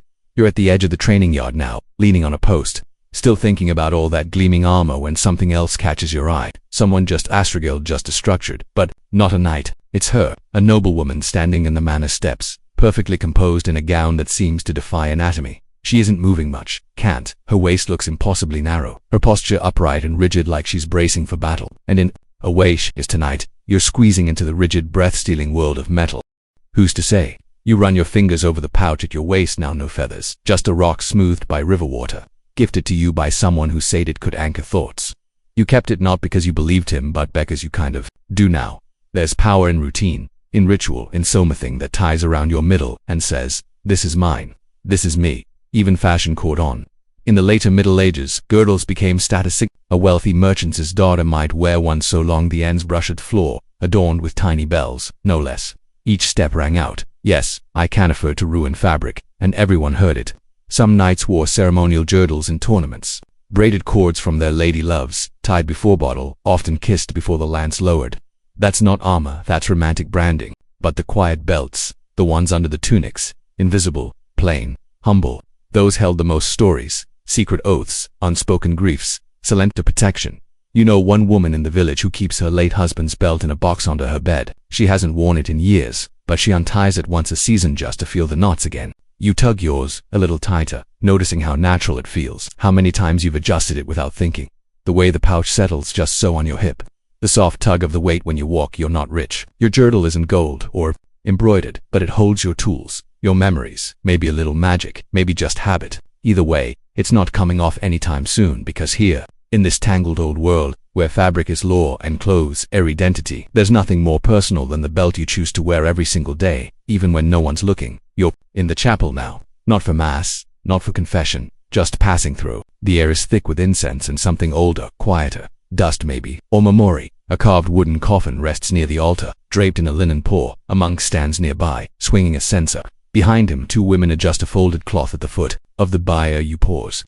It's not the coffin that catches your eye, it's the clothing laid carefully atop it. Tonight, you're stepping in tune of the final and most meticulously dressed chapters of medieval fashion, the tradition of dressing for gente, because in this world, your final outfit wasn't just about rest or ritual, it was about resurrection. You had to be ready for the end. Literally, it starts with a shroud. For most people, that meant a simple piece of linen, often unbleached and roughly hemmed. You might have woven it yourself, you might have slept in it for years preparing. The shroud had to be plain, humble, honest, rich or poor, noble or peasant. The theory was you meet God in simplicity. But of course, medieval people didn't always stick to theory. Many wanted to look their best for the afterlife, or at least not embarrass themselves in eternity, so they got clever. You've heard the story is a woman buried in her fine stool and gown, but trimmed with invisible script, prayers embroidered beneath the hem, a knight laid to rest in full armor, helm at his feet, just in case he had to fight his way out of purgatory. Even peasants, too, made their choices. If you could afford two garments, one was often reserved for burial, tucked away in a chest, a soft chemise perhaps, or a carefully patched cloak with a cross stitched on the inside. Not for warmth, for witness. Historians still argue about the exact details of medieval burial clothing. Much of it trotted long ago, leaving only scraps and inventories survive. Parish lists of funeral robes, wills specifying what to wear when death came. In one 14th century English record, a wool merchant requested burial in the brown robe worn at Lent, lined with the linen my daughter wore. That same record also included a note, velvet not to be used. Let pride die. Strong words for a man who spent his life selling fancy fabric. The church had opinions too, strong ones. Ecclesiastical authorities encouraged clean white garments for the dead. Linen was best. Silk sometimes permitted for nobility. Bright colors were discouraged. This wasn't a wedding. This was the final passage, and it was supposed to look like one, but enforcement varied. In some cities, the wealthy were buried in layered finery, tunics, hose, cloaks, even jewelry. The reasoning, a final display of status, a gift to the grave, and maybe, just maybe, an outfit fit for heavenly court. Of course, you couldn't take it with you, at least not all of it. Funeral theft was real. Grave-robbers weren't always looking for gold. They'd take clothes, especially if they were silk-lined or fur-reamed. Some families had their dead buried in cheap outer layers with the good stuff hidden underneath. Others hired watchers to guard the tomb until the body was safely settled. There's even one story of a gravedigger caught wearing a dead man's boots. He claimed they were a gift. The court disagreed. And then there were burial guilds, groups formed in many towns to handle funerals, especially for the poor. These guilds often kept shared burial garments, white robes reused over and over. You'd be dressed, displayed, and then undressed before burial, dignity on loan, but not everyone wanted that. Some left instructions in their wills specifying fabrics, colors, even accessories. One widow requested to be buried in the same blue gown she wore when meeting her husband. Another man demanded a hair shirt under his robes, so that even in death I remember penance. And one night, let my sword lay across my chest and my belt be of no gold. But perhaps the strangest request came from a minor noblewoman in Italy who asked to be buried in her wedding shoes because they have already walked the path to joy. It wasn't all personal preference though. Some towns regulated funeral attire to limit extravagance. England's 1666 Burying in Woolen Act, a bit later admittedly, mandated burials in wool to support the domestic textile industry. Earlier than that, laws existed to prevent vanities in the grave. Why waste silk underground? Yet vanity found a way. You remember hearing about a bishop buried in 5 layers of vestments, each more ornate than the last. The outer one bore embroidered angels. The inner ? Gold-threaded prayers. It took 4 men to carry the coffin and 6 to stop the townspeople from lifting the lid later. Fringe detail. Some believed you had to be buried with your feet pointed east, ready to rise at the resurrection and face the Lord. So, what if your shoes weren't good enough or your robe too thin? Some folks slipped extra layers under their shrouds just in case. You run your hand over your belt again. You've thought about it, what you'd wear if it came early. You have a shift set aside, nothing special. Bet you did stitch a little heart into the hem, just a tiny one. Red thread hidden from view. No one knows it's there. And in a way, that's the most medieval thing of all. Because even in death, clothing told a story about who you were, what you hoped for, what you feared. So when the church bells toll again, this time for Sunyonegin, you pause, not in sadness exactly, but in wonder. At how, even in silence, fabric speaks, at how the final garment we choose might not be seen by many, but might still be remembered. You've made it to the edge of the weekly fair, where the smells of roast meat and fermented cabbage swirl together in a way that's both mouth-watering and mildly concerning. Tents flap in the wind. Bells jingle on pessing carts, and there, tucked between a cheesemonger and a fortune-teller's booth, is a velvet-draped table overflowing with bolts of fabric so fine they shimmer in the sun. You step closer, touch one. It's smooth, cool, almost unnatural. The merchant grins. Silk, he says, from the east. Tonight we trace the astonishing globe-spanning journey of fabrics that traveled farther than most people ever would. How a tunic in France might begin its life as a worm in China, a beetle in Armenia, or a goat in the mountains of Kashmir. It's easy to forget, but medieval Europe wasn't just a closed world of mud, wool, and lords. It was slowly, unevenly, a part of global trade, especially when it came to luxury textiles. Take silk for instance. It didn't come cheap. Silk was a treasure, a whisper of wealth, smooth, nearly weightless. It shimmered like water when it moved and was worth in some cases more than its weight in gold. It came overland from China through the tangled paths of the Silk Road, passed from caravan to merchant, to pirate-ownable until it finally arrived in bales at Italian ports like Venice and Genoa. And then it exploded across European courts. Noble women wore silk schmezzes so delicate you could read through them. Bishops commissioned altar cloths embroidered in gold-threaded silk. Kings demanded entire wardrobes of it and taxed it, controlled it. Some Edemosotrite banned it for anyone who wasn't royal. You wouldn't wear silk, of course, not unless it was stolen, gifted, or traded off the back of a cart. You remember when that traveling merchant passed through with a single silk scarf? It disappeared before sunset, reappeared on the mayor's wife the next morning.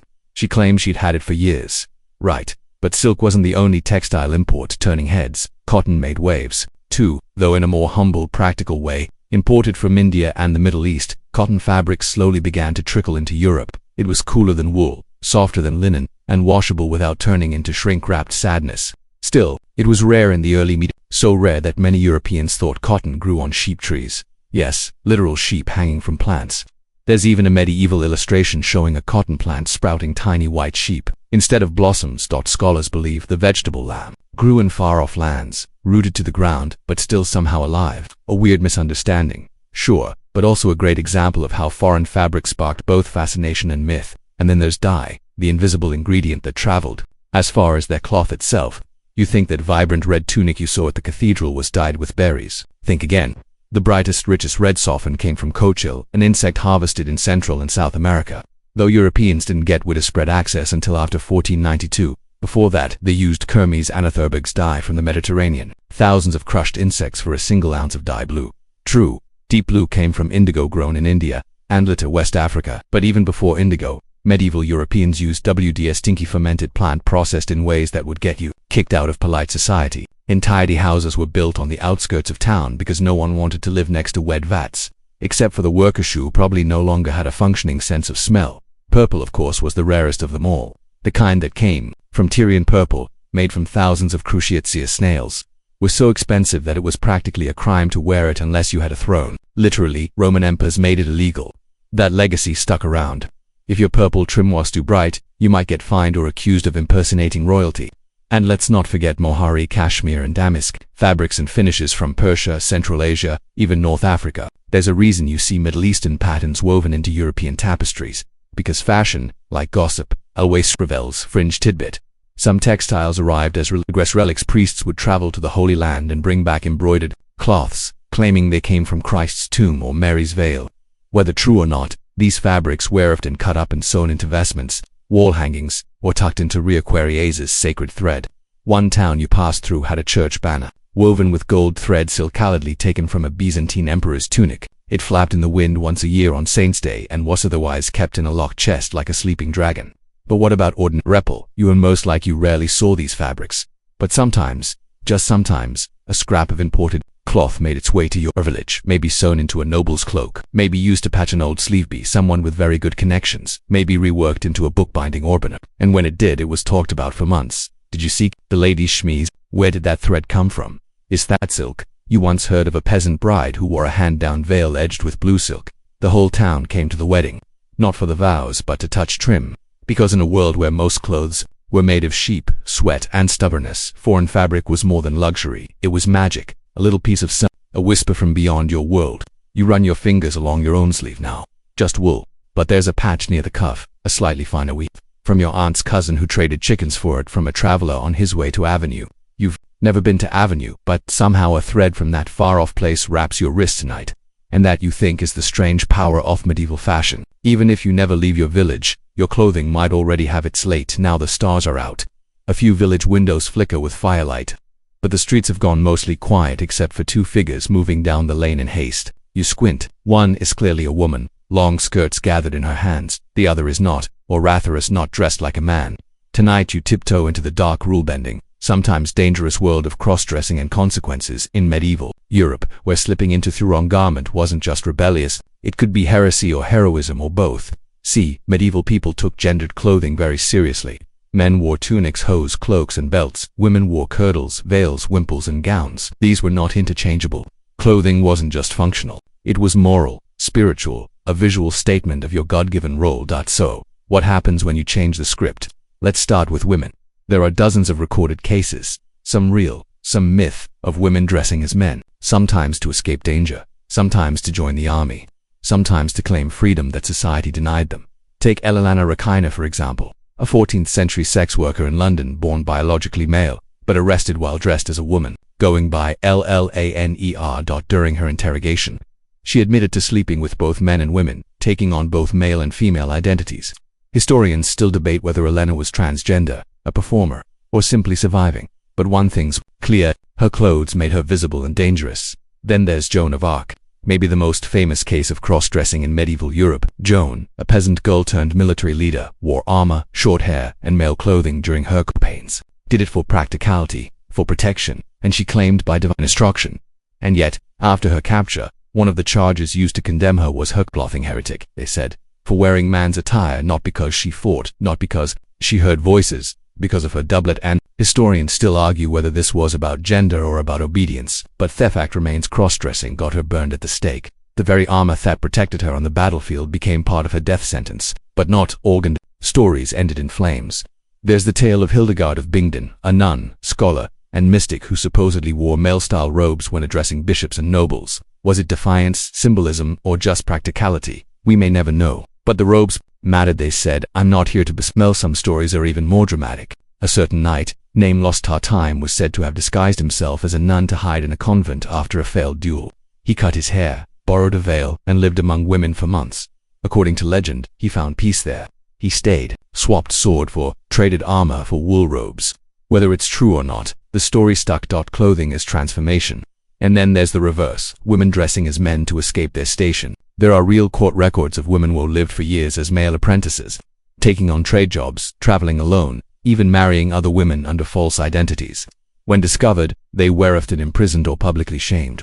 Some were flogged, others were made to wear their correct clothing in ritualized redressing ceremonies in the village square. That's right, your punishment was being redressed, reforced into your gender role. Men who wore women's clothing, meanwhile, faced even harsher treatment, because while a woman dressing like a man could be interpreted as bravery or borrowing authority, a man in a gown that was seen as weakness, effeminacy, rebellion against divine order. There's one record from the German city of M in the 15th century. A terse apprentice was caught wearing his sister's kirtle and parading around during carnival. Harmless fun, maybe. But church didn't think so. He was forced to stand outside in the cold for a full day holding a sign that read, "If I got myself." Still, there were exceptions. Carnival for one. During this annual festival, everything turned upside down. Lords played peasants, men played women, women played knights. The world was turned inside out, and for a brief moment, clothing became comedy, not crime, a safe space for expression as long as it ended on time. Fringe detail. Some theatrical troupes had male actors who specialized in playing female roles, complete with dresses, wigs, makeup. It was accepted, encouraged, applauded, but once the play ended, the dress came off. If it didn't, that was trouble. You think back to those two figures from earlier. Are they fleeing something? A secret couple? A runaway servant disguised as a boy? Or maybe they're just daring to live differently for one night under starlight in clothes that don't match the script. You glanced down,